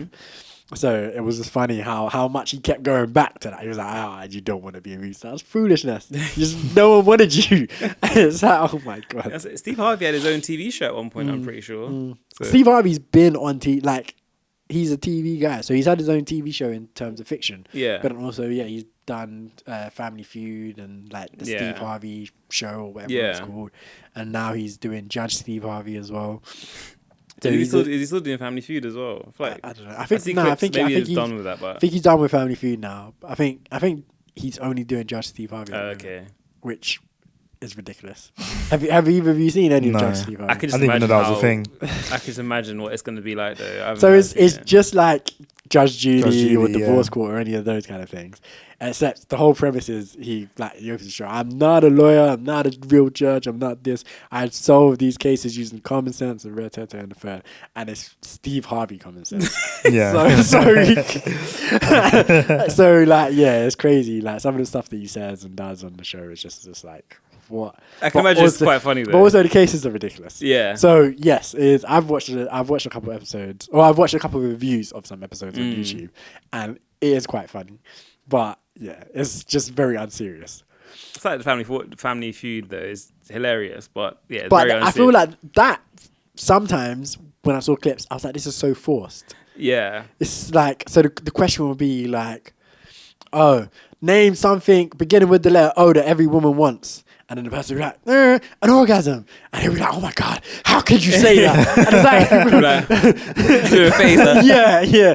I was like, okay, come on now. Like this is exactly where this, like everyone knows gonna go where this is going. Like, come on now. And he's like, oh, y'all need Jesus. And I was like, oh my days. Like, I was like, it's very, very forced at times. Give me an orgasm. And it'll be up there, it'll be number one. And he'll be like, oh, disgusting. Yeah. But yeah, so there was one that cracked me up there where he literally mocked the person for a good like minute or two and said it's a stupid answer and he'll give them the money himself and all that, and then it came up and he's like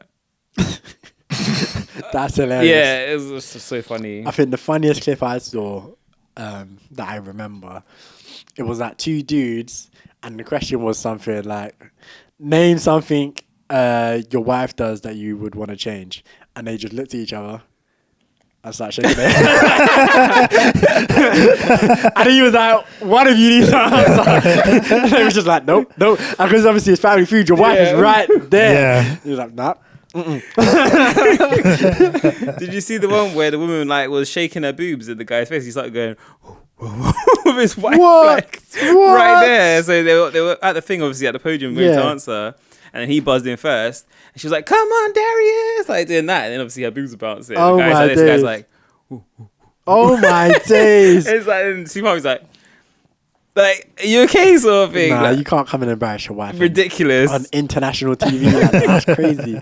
International TV. Yeah, the show's, it's outrageous. Yeah, so, I mean, yeah, he's had some good shows, but Katt Williams was roasting him. It was like, game show, nonsense. You telling me you wanted to be doing game shows? Yeah. Instead of movies, you don't want to be a movie star, you wanted to do game shows? And I was like, damn. Yeah. Just eviscerating him. Like, why wouldn't they want to do movies and TV shows and stuff? Like, I mean, movies are a lot of work, but also, why would it? Like, you get paid big money. Yeah, you get paid a lot. You become a household name faster, even though I would say Steve Harvey's pretty much a household name anyway. But I feel like in the black community, I feel like if you ask a white person who Eddie Murphy, like if you went to work and asked a white person who Eddie Murphy is, they're all gonna know. If you ask them who Steve Harvey is, they're. But Eddie Murphy was the man. Yeah. Also. Yeah, he was the man. Yeah, Steve Harvey to Katt Williams. Movies. Steve Harvey to Katt Williams. Let's say. I think Steve Harvey's probably more famous. Probably. Yeah, you're right. Yeah. Like amongst the white community. Yeah. I'm not confident both either would be known, but Steve Harvey's probably more likely. For sure. Yeah. Okay. Fair. But I feel like Steve Harvey clips are. But Katt Williams has been in mad movies also. But yeah. He's been in a lot of movies, but then black community movies. I feel. So if you're like black community wise, obviously everyone knows both of them. Yeah. But I feel like Katt Williams is probably more beloved. Yeah. In the black. I feel like Steve Harvey, because of his clips and stuff that will go around now. Yeah. He's a lot more well known. Whereas Katt Williams hasn't really done much in this TikTok era until now. Where if you ask people now, they might say, he's the guy who's all over. Saw him all over Christmas. yeah. Crazy. So, but yeah, basically he was talking about Friday After Next and the Kings of Comedy, which was Cedric the Entertainer, Steve Harvey, D.L. Hewley, or whatever his name is, and obviously Bernie Mac. And the whole controversy about that, and obviously when Bernie Mac died, he was like, you lot were dissing him, you lot were disrespectful to him, blah, blah, blah, this and the third. And apparently with the Kings of Comedy, I don't know if you have seen it. Nah. I liked it. It was good. I feel like I might have put it on, but then I feel like I didn't actually take it in one of them ones. Yeah, I liked it. I've watched it and I liked it. I'm not a fan of D.L. Huey though. What I would say is it's not the most hilarious thing I've ever seen in terms of everything. Bernie Mac's bit is damn funny, but that's Bernie Mac. Bernie Mac was a G, yeah. D.L. Huey, I think he has that one joke that's quite funny, one bit that's quite funny. But I wasn't a big fan. I think his was my least favorite bit. Yeah. Cedric the Entertainer's bit was funny and Steve Harvey's bit was decent as well. But apparently there was the first one, there was some debate about who's going to go last because Steve Harvey wanted to go last. And what happened in the end, Bernie Mac went last. Okay. And in Katt Williams' thing, he was like, there was no discussion, there was no debate. If it's about who's funniest, Bernie Mac's going last. It's about who's funniest, it's about who's better, if it's about who the audience cares about, it's about, he was literally going, Bernie Mac's going last. The only discussion, the only reason why there was ever any kind of discussion is because the show started off as your tour. So it was meant to be Steve Harvey's tour and everyone else was supporting him. Oh, okay. And then it became a joint show. And then so Katt Williams basically saying, as soon as it was a joint show, you're not going last because you don't deserve that. You're not the king of this tour anymore. No, you're not that. And then there was bits about Cedric the Entertainer stealing jokes, which I've seen clips of on Twitter, and it's not looking good, bruv. It's not looking good, bruv. It's looking likely. Yeah. Like Cedric the Entertainer is another one though. He was okay, but he wasn't hilarious. Like, he had moments. 'Cause I remember him in Johnson's Family Vacation, and he was one of them ones like a bit like Kevin Hart, where they're a bit annoying, like not necessarily hilarious, kind of stupidly funny. For me, with Cedric the Entertainer, his jokes are always a bit old for me. Yeah, he's always I feel like his jokes were always referencing the 80s and the early 90s and stuff. And I know this stuff, but it's not stuff that really hits with me in the same way that it might do someone older. And that was always my kind of thing. And Steve Harvey a bit as well. That was always my thing with them. Whereas Bernie Mac, at least, like from what I've seen of him anyway, even though he's their generation age, his stuff was just way more universal. Even the clip we watched earlier, like that's still that joke still runs today. I'm not gonna say what it was, but that joke still can run today, like and is hilarious. Yeah, like yeah, it's dumb. But yeah, Kevin Hart, he was basically saying Kevin Hart, like he said, every movie you've seen Kevin Hart in, I've turned it down. It came to me first. I turned it down and he was rinsing everyone who's done a dress. I was gonna say I saw him doing like homosexual scenes and dresses and stuff like that as well. I've seen a lot of clips about that. He's like in his way. He's like, why? Why? This is not that. He's like, we've seen this before, and he's not wrong. He's not wrong. He's like, why does every comedian have to have a movie where they're in a dress? Like we've seen flipping Tyler.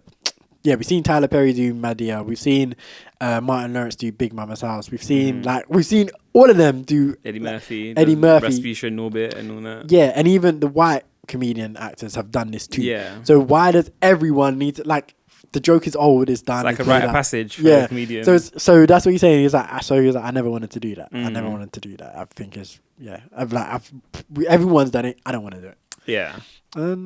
Like, I get it.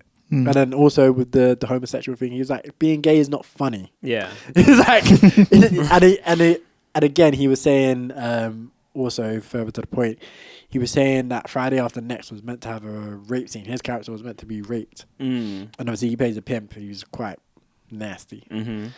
So it's meant to be, so I guess in the script it was meant to be, look at this bad man being raped. Yeah. But Katt Williams' point was he went to the producers and asked him, or the writer, whatever, asked him to take it out because he was like, rape is not funny. It doesn't matter who it's happening to.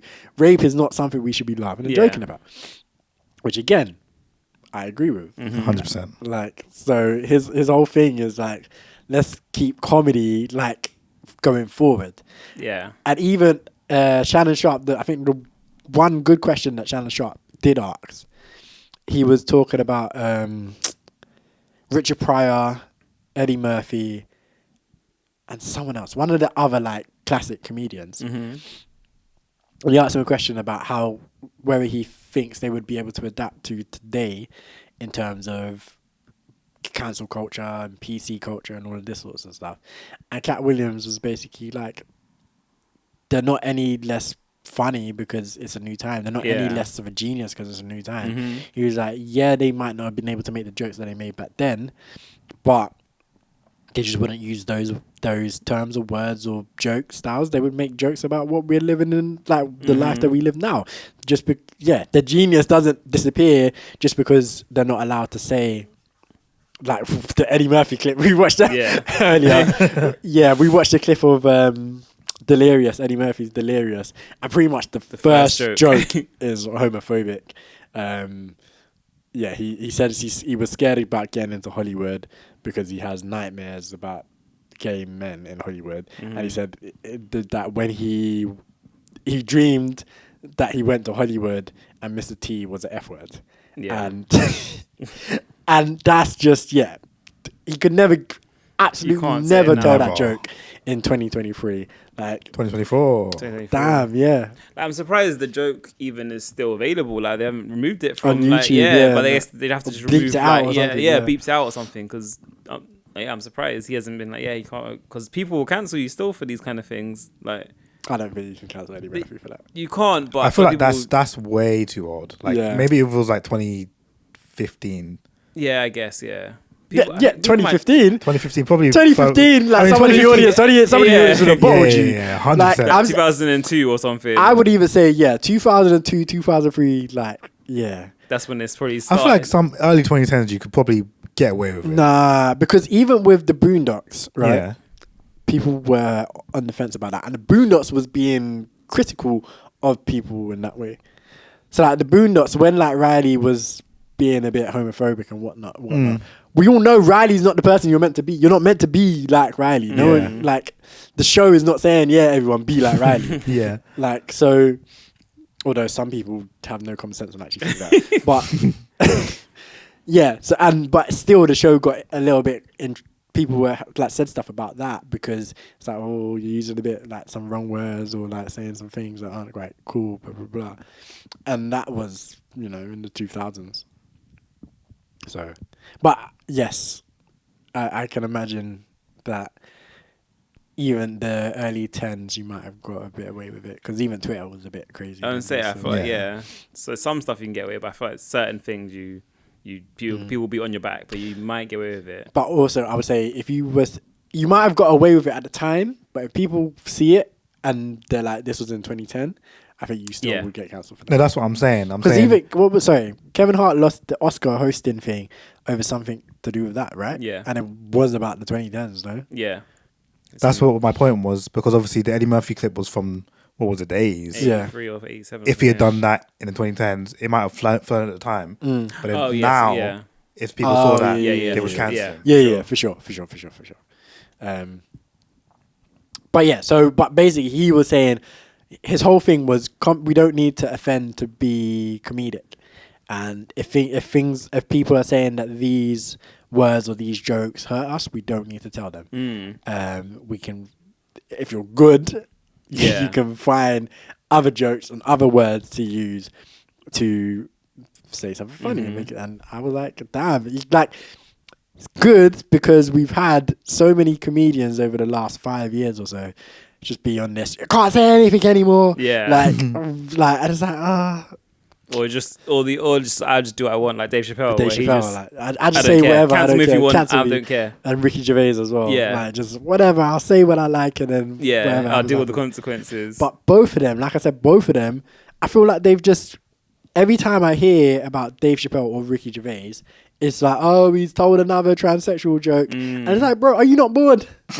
Are you like, damn, are you like, even like 10 years ago, neither of them were doing transsexual jokes. So why did they decide to do it now? Yeah. Like, but hey ho.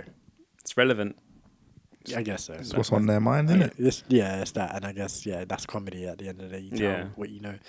But also, it's kind of like, I can't remember what show it was, but one comedian / writer, he wrote it might have been Modern Family, one of them kind of shows, like white comedian guy, and he said that he ended the show because he could no longer go into coffee shops and sit down and watch people, because he said a lot of his comedy, he became too famous to do that basically. So, and a lot of his comedy came from just observing people and everyday life situations, blah, blah, blah.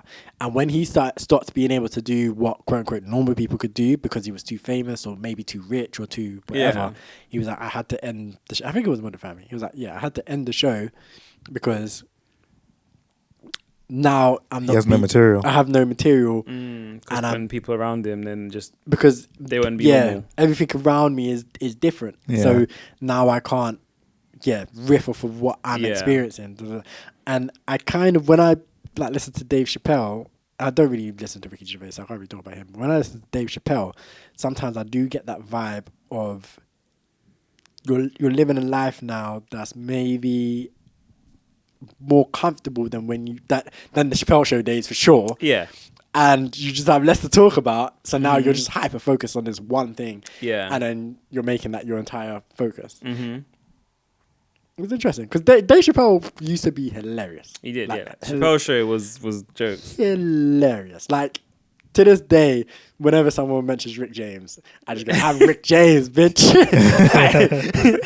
Unity. Like, the other day, when we were at my parents' house, like, because my sister was saying she fell asleep one day and like she left her front door open or something, and I was saying like, oh, you probably when you're asleep, some homeless man came in, and my sister Janine was like, oh, he in there with his feet on the sofa.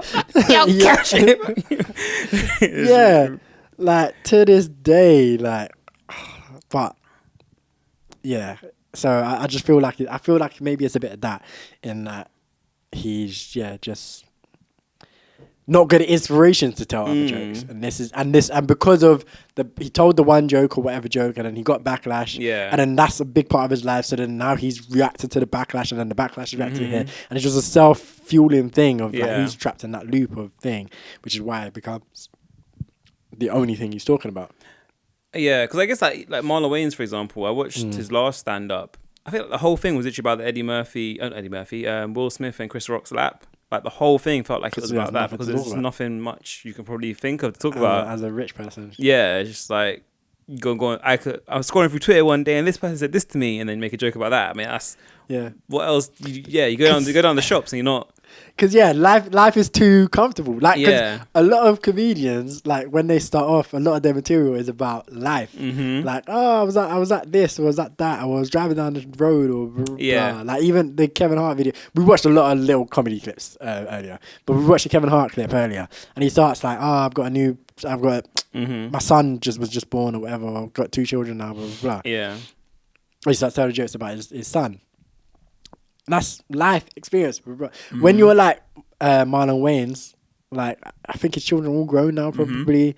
Like he's rich, famous. Like there's probably like his life probably isn't that funny. Yeah, like his life is probably just pretty sweet. And I guess stories if you made them up, they just wouldn't sound believable. Like like for example, Kevin Hart. Remember the joke where he was he went out with his friend, and then like his friend help me. Yeah. So his friend threw the car keys and broke the whole thing behind him. And they had to get in the car, and then he and then started like that. Like it's not. It sounds ridiculous, but it's still like believable. It could be true quite easily. Yeah. But now you say that it's like Kevin Hart's not getting into a fight with someone in a bar and if he breaks the shelves of bottles, that he's paying for it. Like nothing. Like it's not going to be funny anymore.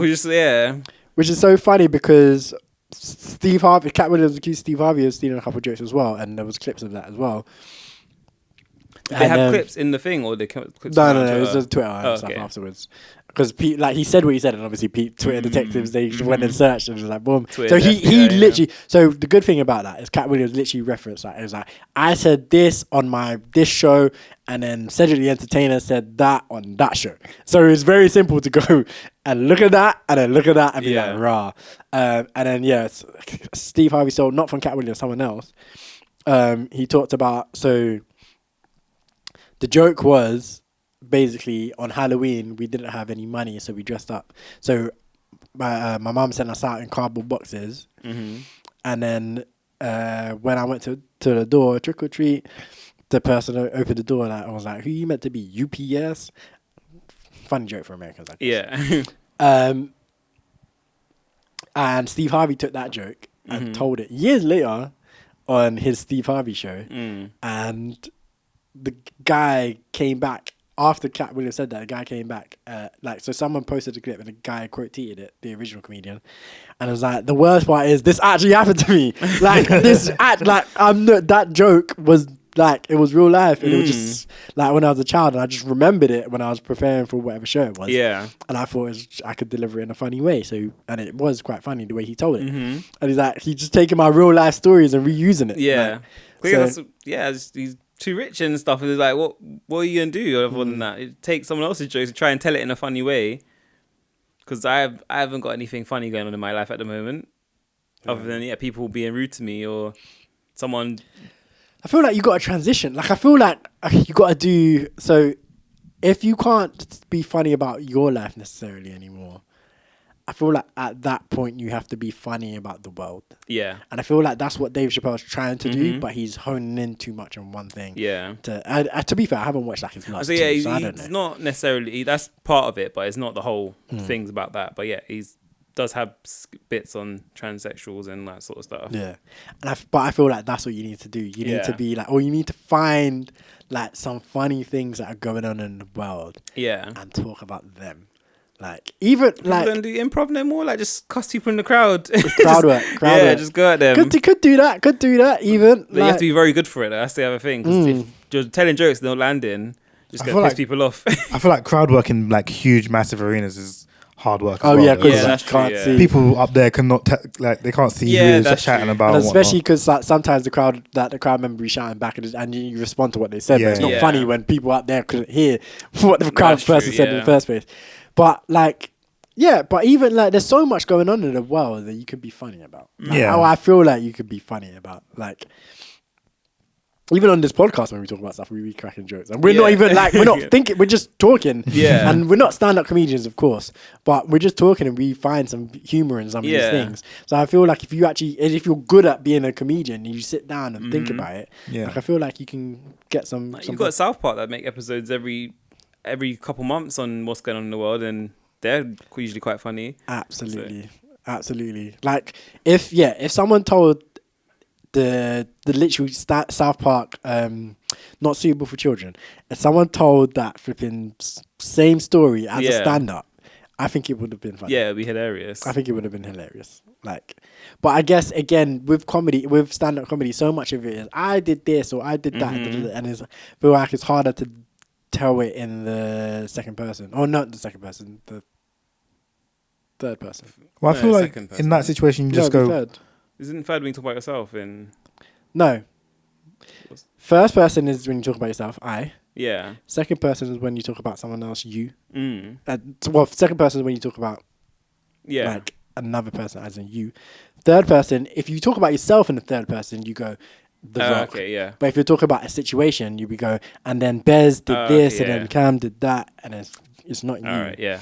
But yeah, second person is when you go, you did this and you did that. I think in that situation, you just say, you can still say that I saw a situation. You say, I saw this thing, like, for that was to do with like the Prime. Huh? It was Prime and OnlyFans. Yeah. So you could just, I guess you start it off as I saw this thing, and then run it into telling off, like, or you just flip it. You say I saw this thing, and then flip it. Be like, what if this happened? Like, kind of thing. Hypothetical. You guys seen that new Prime drink? Like, and then just start kind of telling it like that sort of thing. Like, all the kids in school be walking around like I got Prime, bitches. I got Prime. My tongue is red, bitches. Yeah, that episode is funny, man. There was someone had a sign for Cred in the WWE. Did they? That's jokes. Logan Paul tweeted it. That's jokes. I wonder. Like, I need to see what they said, because I know KSI responded. I don't know what he said though. Oh, he didn't really say anything. He just kind of said like, "Oh, that's hilarious" or something. And then Logan knew it was obviously involved with it, so he knew what was happening and stuff. But I don't think he's actually said anything about it. Not I've seen anyway. Yeah, fairs. But anyway, I don't know, man. I feel like I haven't seen a new stand-up comedian in a while. That's like, I feel like they're not that funny anymore. Like, it's yeah. Can't say anything these days. Yeah, you can't say anything these days. I can see you were trying. I'm trying to think of any that I've seen that actually. Like, Marlon Wayne's one was relatively funny. No, but I mean new comedians. Like, so he's like an old man. Like, I'm thinking, who's the 21-year-old comedian that's like smashing shit up? Like, I guess you don't really see them unless they're like in the movies now and stuff like that. Because even Kevin Hart, we didn't really see his stand up until he was in Soul Plane. True. And I'm sure on YouTube that there must be people. There must be loads, because you see that someone on Twitter is all popping up. Like, you had the guy who was doing the football celebrations. I don't know if you saw that. He was he's a stand-up comedian. He was like telling jokes like, oh yeah, so like I was watching football and then like, oh yeah, I'm just like, you know, when the guy scores a goal and then he starts doing a slow motion run and then he's like the slide and everyone's loving it sort of Is thing. This an American talking about? No, a white guy, English guy. Oh, so okay. So everyone was loving that. That was all over Twitter. Do you know what? I just deeped it. The fact that you just said that was all over Twitter, that's where all the funny people are. They're on Twitter, they're on TikTok. Yeah. They're making skits. They're not. Stand up is a, I guess, I don't know. I'm not a stand up guy like this, and I don't want to say stand up is dead, but it might be an outdated medium. Yeah. That might be it. Because obviously you have shows, so the people, because when you see clips, there are people go into it, but they're very small. I don't think there's anyone going to be selling out the O2 right now. Because even when you think about it, like Mo Gilligan, like he popped off doing the videos like, I was like, Jamaica. Yeah, it's like Jamaica. Hey Julie, like Barbados out here. Hey Julie, wheel up the block up. Like he started doing that, and then even Munya as well. Yeah. Like, what I was gonna say is they probably, if they're young and they're starting up, and then COVID hits. They ain't going nowhere to try and do stand up. They're just making videos in their house, and then they just to that. Yeah, and then that pops off in COVID, and then they're like, yeah, cool. There's a guy on Twitter. I don't know if you heard Mo Bance, I think his name is. Have you seen? Yeah, him? I've heard of him. He's got a Netflix show as well now. Like, so yeah, I guess they're kind of from skits and stuff. That's where they're going, and then maybe they don't try stand up, or maybe they just like Mo's done stand up. Mo's done stand up, and I think Munya's going to. I think I saw tickets were available for something. Yeah. So I feel like eventually they'll start doing. No, eventually they start doing, but I feel like it's more if you're funny and you can actually write jokes or whatever, like you do end up doing one eventually.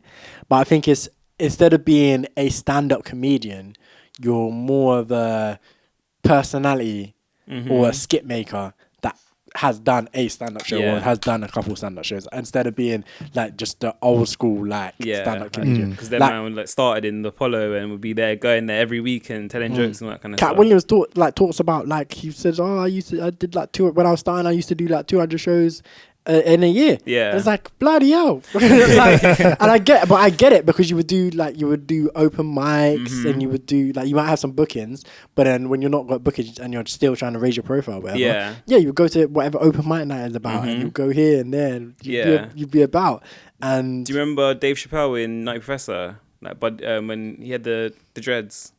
Oh yeah. So he was doing stand up in that, and I think that's probably what people would do. They would just go to a little like in a restaurant sort of thing. You'd be there, someone up there standing telling jokes and stuff. Yeah, and I just feel like I think it might be an outdated medium, which is a shame because I think it's a pretty good one. But I feel like it might be. It's just not popular because I'm sure like it probably happens quite a lot still, but it's just not very popular. But also, who wants to watch an hour of comedy nowadays when you can get 3 hours of comedy on TikTok just in 30-second clips? Also, you don't want to be in the front row getting cussed out. So, like, I'd rather just sit at home and watch TikToks. Trust. Yeah, watch other people getting cussed out. Yeah. Remember tomato. Yeah. It's funny. It's just talking about it. I literally just came to me that I think stand up is. It's official. Stand up is dead. Yells is claiming. No, I'm joking. Nah, but it's just I feel like that's all I see though. I only see like proper just crowd work on YouTube and stuff. Yeah. It's never actual just like they have pre-written material that they're coming with. Yeah, I don't see much of that either. But you could. I saw the last stand-up-y thing I watched was like some comedy roast battles where it was like two comedians and they'd roast each other, and I mean that's been a format for ages. But like the video I watched, it was like some white people, and it just wasn't funny. Like because like it was very much just like. I mean, maybe I probably wasn't a target audience because it was like American like dudes. Yeah. It's like, it's like, I can't even remember their dry jokes. Roasts are good though. I like roasts. Roast can be good. Like even like Ignore Donald Trump's one. Donald Trump's one. He got roasted. And he was allowed it? Yeah, he is before he was president or anything. Oh, shame, okay. So he got roasted, and like I think Mike from Jersey Shore was on it, and his jokes did not land at all. Everyone was just like kind of looking around like, oh, this is very awkward. Nothing landed. It was so awkward. Like, what was I saying? It reminds me of. Do you remember? Because I can't remember what it was. There used to be a black show back in the day where comedians would do it, and like they had like a Your Mama segment. I was like, your mama so this and your mama. I just vividly remember Chris Tucker doing it. I can't remember what the show's called. I was like, your mama so this and your mama so that. I can't picture it. Let me see if I can find it on YouTube quickly. I think it was Your Mama. They'll show Your Mama, but that was like real people. That wasn't like celebrities. Oh yeah, no. But yeah, so like I think stuff like that probably still happens, and then obviously you still got Wildin' Out. That's still going on, right? I think that's still going on, yeah. Which is kind of music mixed with the. And again, that's all of them lot. They're comedians. Yeah, they're all DC Young Fly. All of these people are comedians. Michael Blackson. Yeah, because you had, I guess, like that people like King Batch or them lot. They were all kind of that generation of. The next generation of comedians, like from 2016, then they were all doing Vines and stuff. But what I was going to say about the Wild 'N Out lot, do they even do stand up like that. Probably. I know Thingy does. Carlos Miller and the other one. What's his name? Carlos Miller and Chico Fly. They do. You know the ones who do like the back and forth raps between them. Them two do. I think DC Young Fly does some. Okay, fair. But they're the only three I know. And I think I don't know if DC Young Fly does his own. I think he does some with Carlos Miller and Chico Beans. Sorry, not Chico. Yeah, them two. They do stand up. But I don't know about the rest of them. Okay, fair enough. So, I guess it's still here. It's just not in the limelight of what it used to be. I don't think they should have like read a section on Netflix, but I don't see any like. They really should. That would be sick. Yeah, like you don't see any. Like, for example, Eddie Murphy Raw, you go into Blockbuster and you pick it up and then go home and listen to it. You don't see that like on Netflix now. Like, I don't know, let's say Tyrone Lewis, like just joke section. Is that in Living Color? And it's not. No. Uptown Comedy Club. I don't know if this might not even have been a segment. This might have just been like just happening. So yeah, this is just, and this probably would have just been this just would have been broadcast on TV just casually. Yeah. Right? And I guess why that's probably partly why, because we ain't watching TV no more. You kind of have to like maybe you might just watch this because it's like 11:30, you're still up, you ain't gone to bed yet, and it's on you just watch it. You learn some funny comedians.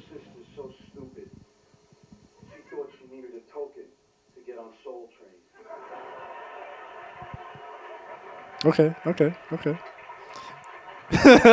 That's not impressed. Terrible. That's terrible. Not impressed.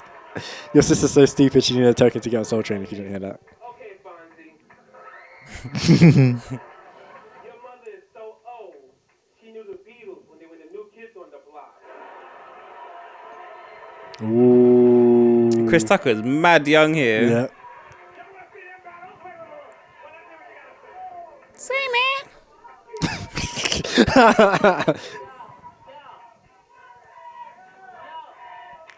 He was already famous though. Clearly. Yeah. Well, like at least people. Yeah, it looks like he's probably around Friday age. When Moses split the Red Sea, she was on the other side fishing.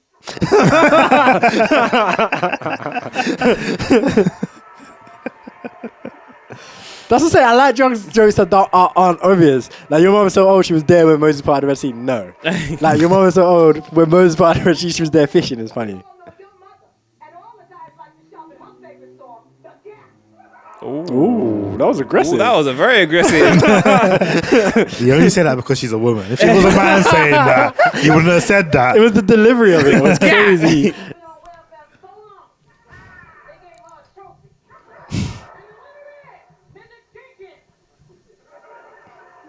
Nah, that didn't land. Sorry, Chris. Sorry, Chris.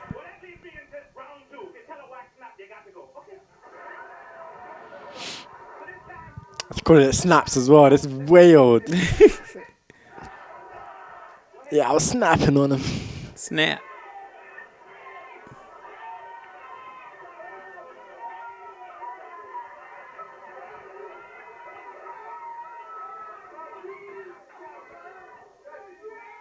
Go on. Go, Chris. Go, Chris. Oh, come on. We're doing a podcast here.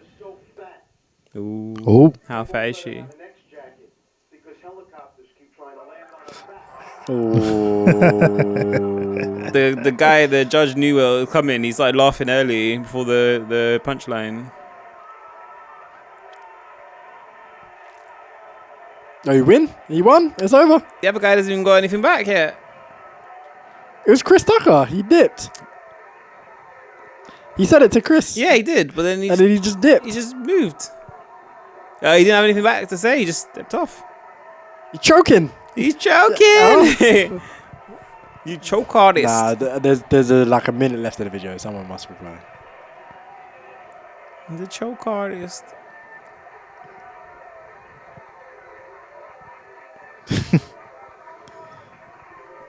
The crowd stop laughing before you. That's okay, Patsy. Your mother's so dumb. How dumb is she? Period. She didn't know until she failed English. Whoa. That was abysmal. Whoa. That was bad. That was abysmal. Like, the car was just like, nah. Yeah, nah. Nah.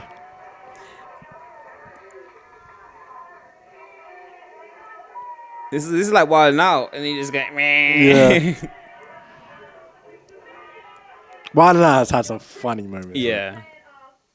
I don't mean to say that your mother's so black, but your mother's so black. And if I wrapped in plastic, she'd be soy sauce. Damn. Oh, they've even got the little thing, the noises. Yeah.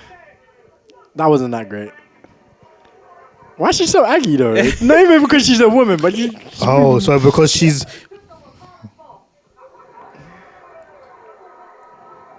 We say mom's so dumb, she have to record the White guy phone. wins. Yeah, white guy won. No, they weren't feeling that. Fonzie won. What were we saying, Cam? Sorry? Nah, I'm bored of it. I'm bored of accusing you two of being sexist. I'm bored of it. Nah, but she was the only one like delivering like that. The white guy was doing the deadpan kind of your mama so dead. But it was landing, to be fair. But she was like, God damn. Your mama's so black. Yeah. So black. If you wrapped her in plastic, passion, she'd man. be soy sauce. Passion. Like, oh God. I'm sorry, that's my passion talking. But yeah, I mean, it was a good podcast episode. I would say watch it or listen to it if you have time.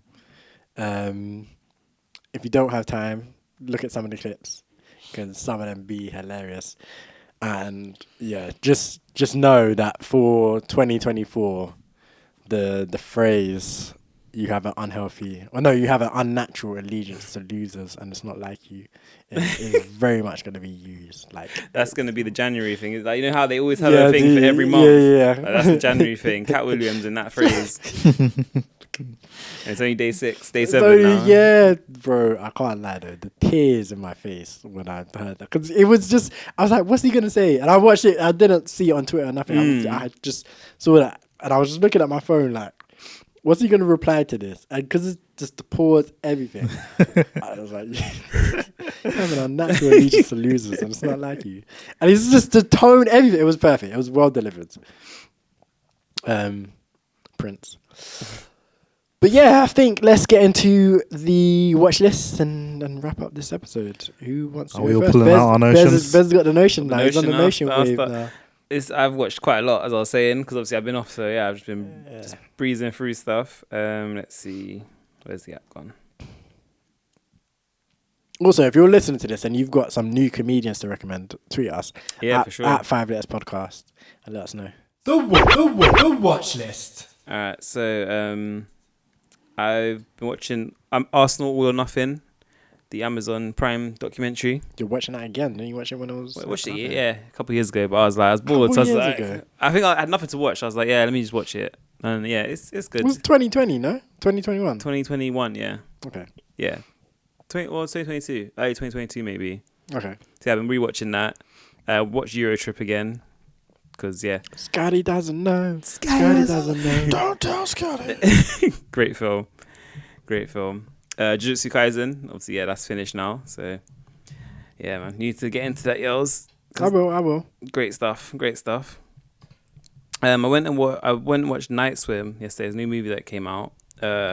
Basically, it's a horror about these, similar to It. Like, basically, they buy a new house, got a pool which has demons in it. And yeah, there's a whole story behind it, in case you do want to watch it. It's decent, actually. It's quite good. Yeah, it's got the pool apparently has healing properties, but then it's got demons in it as well. So there's a whole load of things about it, but it was quite good. I watched some Love Is Blind. I was watching random episodes of that. Obviously, I didn't put it on, but saw random episodes of it. But I watched a reunion because I was interested as to what happened at the end, which was okay. It wasn't great. Percy Jackson and the Olympians. I've been watching that. Is that good? I've only watched one episode, and it was okay. It's not amazing. It's not rubbish. Just okay. It's like I watched it first and wasn't really getting into it. And I watched it again. I'm like, it's okay. I'll watch the second episode and see. I watched Road Trip. I watched Saltburn, the one you mentioned before. Yes. I'm so happy. I was gonna tell you that it's on Prime. Yeah, it's on Amazon. So you need to get to watching it. yeah, I was watch it. You need to watch, so we can talk about it. So we can discuss. We can talk about it without me watching it. It's wild. It's wild. It is wild.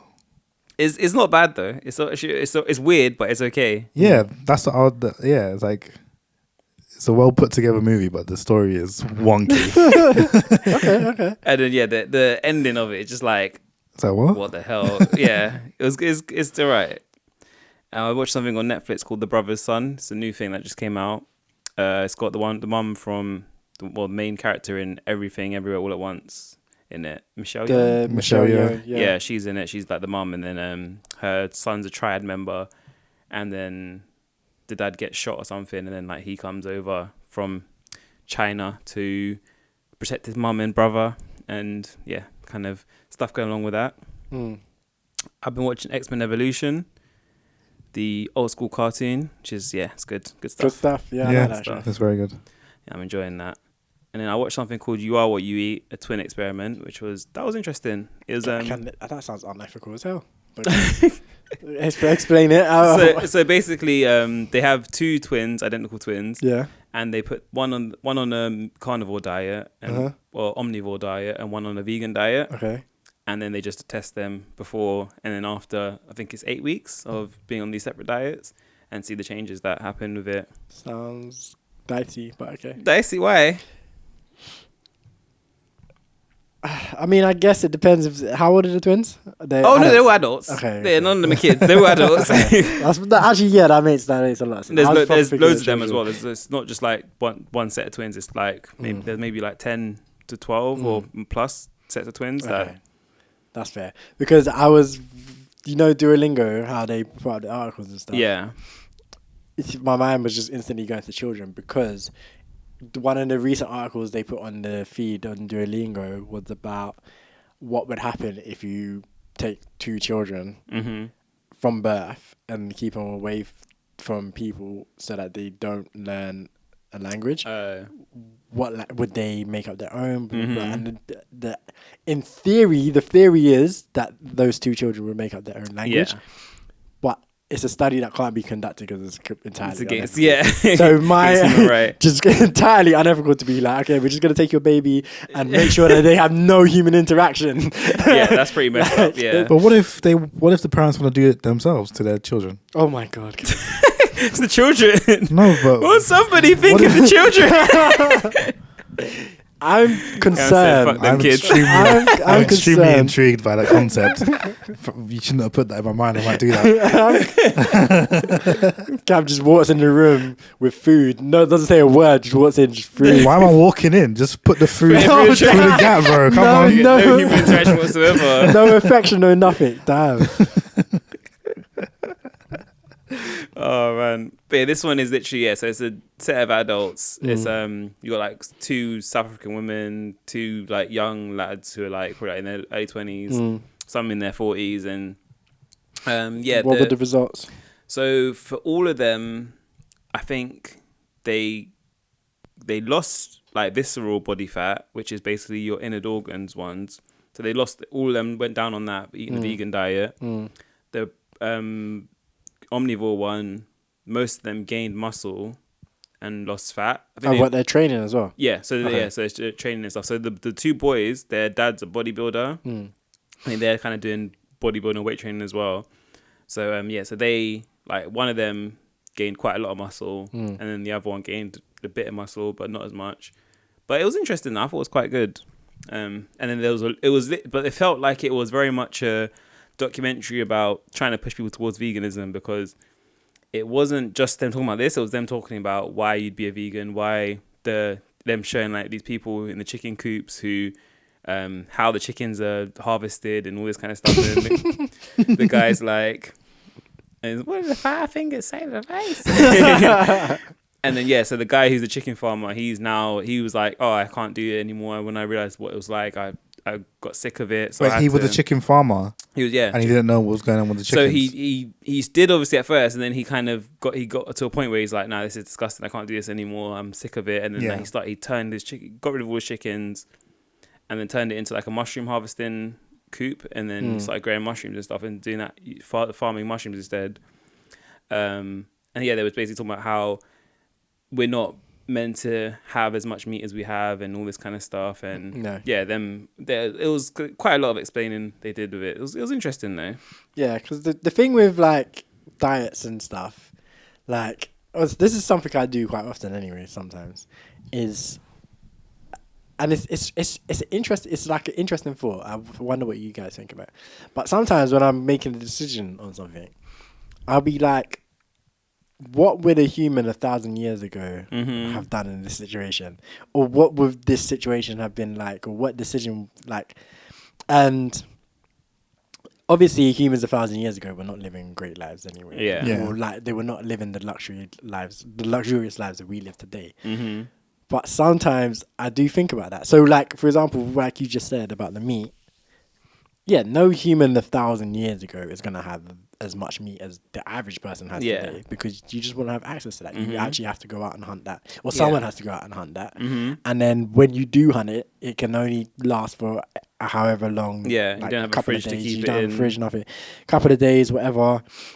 And yeah, you have to be able to survive on whatever else is around you.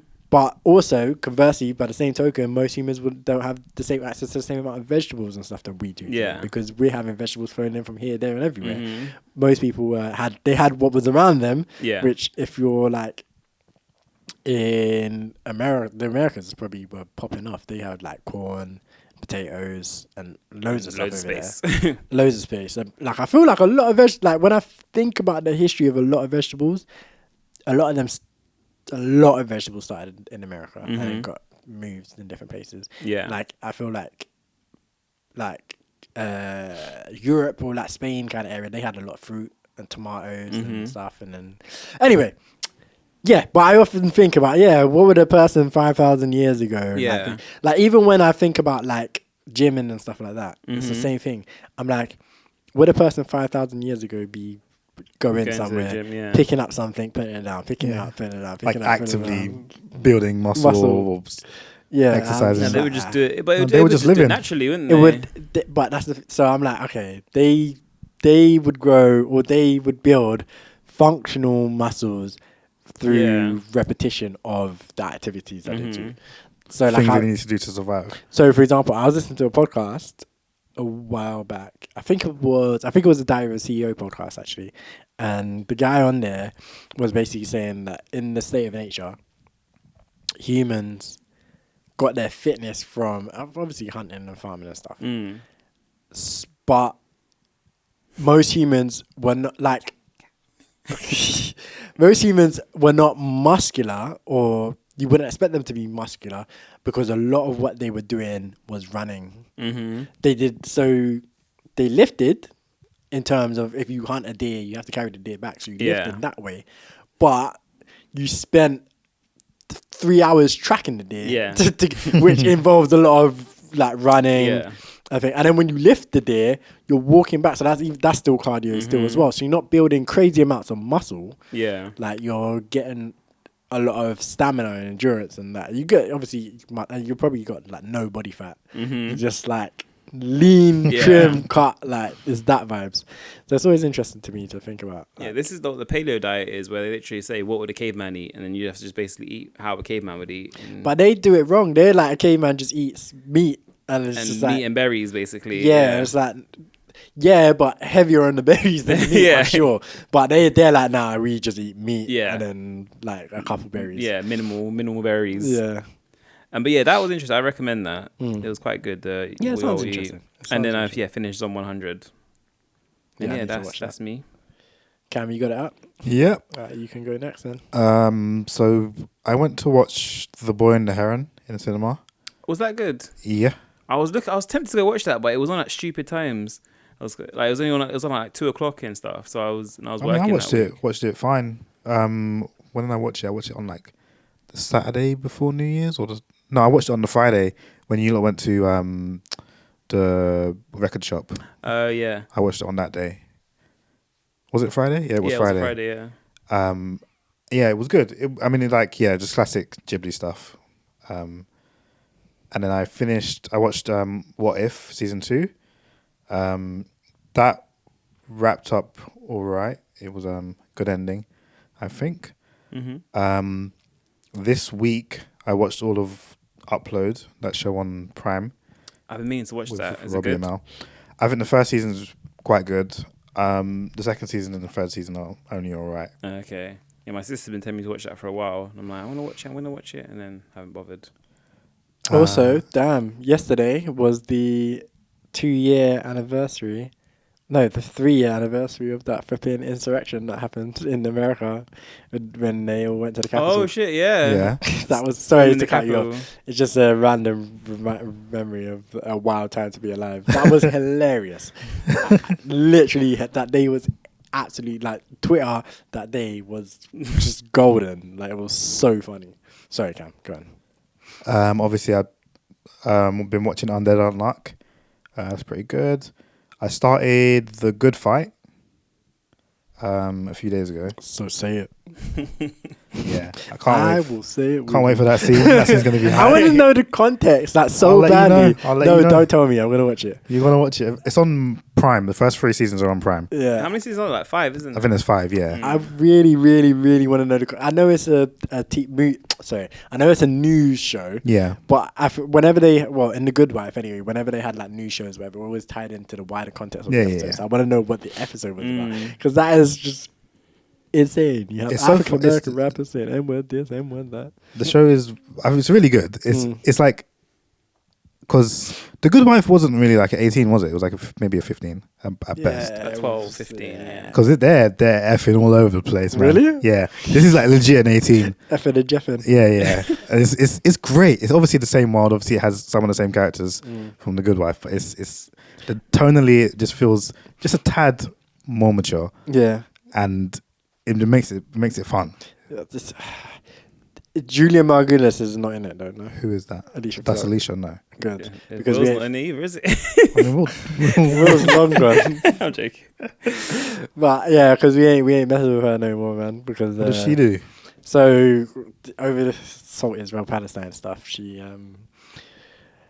started going on. She went on some rant about if this was black people, this, that, and the third. And obviously, whenever someone says if this was black people, you're like, what are you talking about, dude?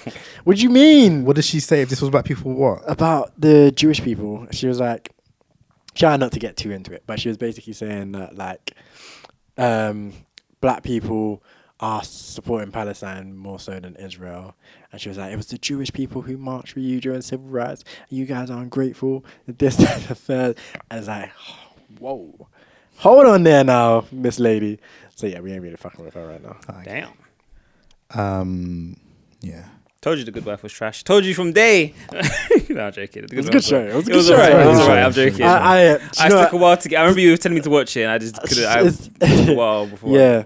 The actor might be an arsehole, but and to be fair, she was also in the show as well after a certain point. So actually, the entire time she was pretty much an arsehole. Actually, I can't lie. Yeah, so you watch like a lot of old stuff. The actors are probably arseholes. Yeah, it's going to be coming out very soon. So that's maybe why she was good at playing an arsehole. And then the ending scene is her getting clapped by Diane, which is so. I didn't even finish it. You didn't finish it? No, because obviously I was watching it sometime earlier last year I was watching it. And then I stopped. And then I saw that The Good Fight was on Prime now. And I'm like, I don't actually care about that. I want to watch The Good Fight because there's so many things that I want to know what the hell's going on. Yeah. Like obviously that scene. And then there's the other scene that I saw a clip of where one of the characters has their baby with them. And some white woman's like, that's not your baby. Screaming, I'm going to call the cops. That's not your baby. Damn. You're stealing the baby. And then the clip I saw ends with her getting to her car, but there's no resolution to what's going on. Happens, yeah. And I want to know what the hell happens. Well, yeah, at the end of The Good Wife, Alicia Flocke is walking down the corridor and Diane's walking towards her. And she's all like, Diane! With a smile, like a... Is Diane the one in The Good Fight? Yeah. I think she's in The Good Fight as well. Yeah, she is. She's like, Diane, like, hey, it's good to see you, my friend, my work colleague, my buddy, my pal. And Diane just goes, bam, and just walks off. Why? Because, do you want to know the actual context? Yeah. So you remember Diane marries Kurt McVeigh, the Republican guy. Alicia on Cross bodied that guy. So, but Diane didn't want him to testify. Yeah. So basically, it was a long, convoluted case or whatever. So he wanted to testify. Diane didn't want him to testify. Diane was like, "It's a bad idea. Don't do it." He was like, "Oh no, I need to understand. I need to say my piece." Blah blah blah blah blah blah. Blah. Thinking that Alicia was on his side. Yeah. Alicia just undercuts dude. So she had a plan to undercut him somehow. Yeah. And she made him look foolish. And so all of his cases that he's ever testified on were about to get reopened. Holy. So Diane was like, she was mad at him because she was like, I told you not to. But at the end of the day, that's her husband. She's still going to side with him. Yeah. And she was like, you witch, you bitch, you this, you that. Yeah, and I clapped her. And the black girl in The Good Fight, she's in The Good Wife, The right? final season, yeah. Okay, because I was like, I don't know who this woman And the is. entire time, Alicia's like, you're good. No, but you're really good. And it's like, okay, yes, Kalinda's gone. You're trying to make her the new Kalinda. Calm down. The new best friend? Yeah. Okay. But like, it's their dynamic. Her and Alicia's dynamic were quite similar. Okay. To Kalinda and Kalinda Alicia. now. Linda was the Asian lady, wasn't she? Yeah. Except obviously Kalinda was an investigator and she's actually a lawyer. But Lawyer, it was the yeah. similar kind of dynamic of, because she was junior, so it was like, Yeah. this problem, solve it, and she comes back with this like solved. And it's Yeah. like, oh, you're good. But yeah, sorry. And then I also I've started rewatching Demon Slayer. because I really want to like it. I hate it so much, but I actually want to like it because I like the story and I like the character designs. Yeah. I like the animation. I just hate the characters. Are you watching English or Japanese? No, I'm watching Japanese this time because I watched it in English the first time and I was like, nah, this is terrible. Where have you seen it all? Or? No, I've just seen the first season and the movie Mugen Train. It's good. Like the new seasons are good as well. Like it's quite good. And I'm also trying to take it slower as well because obviously last time I watched it all in 1 week and then watched the movie. So I've only watched 2 episodes so far, but I'm just going to try and watch an episode a day. Yeah. And leave it at that because, yeah. But yeah, that's me. Cool. Right then. So for me, not much this time actually. I've been basically doing other things, but I watched more. I started season 2 of The Blacklist. I started season 14, the final season of Archer. I started that. I started watching that too. I just don't want to finish it. You don't want it to end? I just don't want it to end. I don't want it to end. And I'm watching this season and I'm like, I can see this is ending. And I just, Is it good though? 'Cause I feel like it's good. Yeah, it's good. This season is better than what I've seen so far. This season is better than the last few seasons. Okay, good. Okay, I might watch it then. Because since I think season 10 maybe, I feel like I haven't really loved it. Since the sleep. Yeah. His So long yeah, sleep. when he went to sleep, that since then his dreams were just like fillers. I think his But first dream was good and then everything else Yeah. that was bad. Yeah, but this has just gone back to straight spy and stuff. Oh, Yeah. okay. Because So he it's- woke up in the last season, didn't he? And then they It's like 2 seasons ago, wasn't it? Yeah. Okay. It was a while back, but there was a lot of faff with like being purchased by this person and working with the CIA. Yeah. and all I of saw this. that too, yeah. There was a lot of all of that, and that was fine. I didn't mind it. But this is straight. They're not called ISIS anymore, but it's just straight, just their agency. Actually, no, they're working with Interpol, but it's still just them. Like it's just there's a new character, She's funny. but she fits the vibe rather than like usually the new characters are like, we're the boss and we're in charge and we're gonna send you on missions to tell you what to do, where she's just part of the crew. Yeah. And she is funny. Okay. So yeah, it Might have makes to sense. rewatch it. I might go Shay to rewatch. Just It's good. put on his background And- noise for a while. But this is why I don't want to, because I feel like Archer's been like, it's one of them shows that I've just watched since I started watching it. I started watching it in uni. I was gonna say that started a long time ago. I remember talking about that. I think my brother or something. Yeah, I started watching it in uni, like in 2014 maybe, and it's just been a constant in my life for probably 10 years. Probably 10 years. So like it ending. Yeah, it only ended the other day. It started in 2009. Yeah, I picked up. When I picked it up, there was a bunch of seasons. I remember staying up. I think I binged like 3 or 4 seasons in like a couple of days. I reckon I started it around the same time, maybe 2014, 2015 kind of time.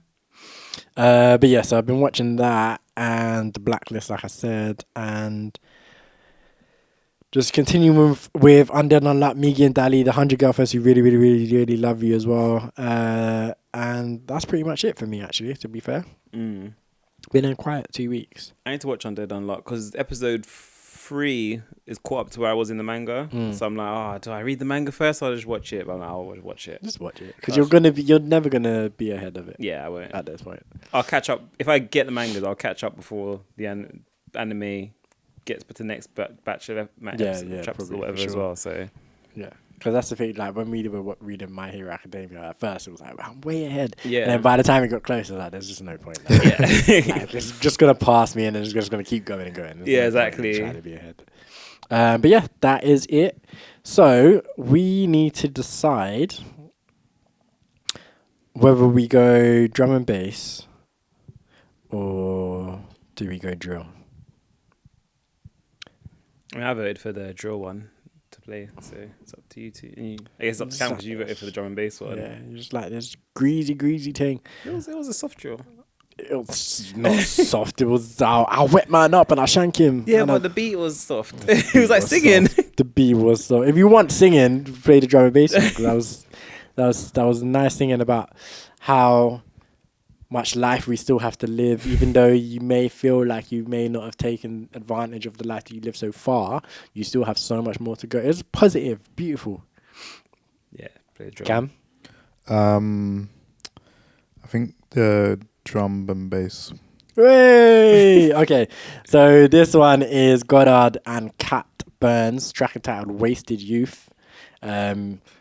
Yeah, Bez wanted to play some hardcore gang shit. Just this thug. Hardcore gang shit. Yeah. It's like there was a guy in the video and he was holding up a skeleton and it was one of his dead ops. No, I'm joking. But yeah, now this one is Wasted Youth by Goddard and Katt Williams. Yeah, drum and bass thing. Take this one in and we will be back in 2 weeks' time. Make sure you follow us, all the socials at 5 Let's Podcast. We're there. And yeah, peace. You did it by phone. Didn't have the guts to say it to my face. Guess I never knew you at all. Now I haven't left my room in a couple of days. I'm heartbroken and a little bit angry. Was it all for nothing? All the time I won't get back. I could have been falling in and out of love, kissing strangers in the club, learning more about myself. It's a sad, sad truth. I could have been young and let this fall from wise instead of making sacrifices. Sad but true. Wasted all my youth on. I wasted my time with you, but I did too.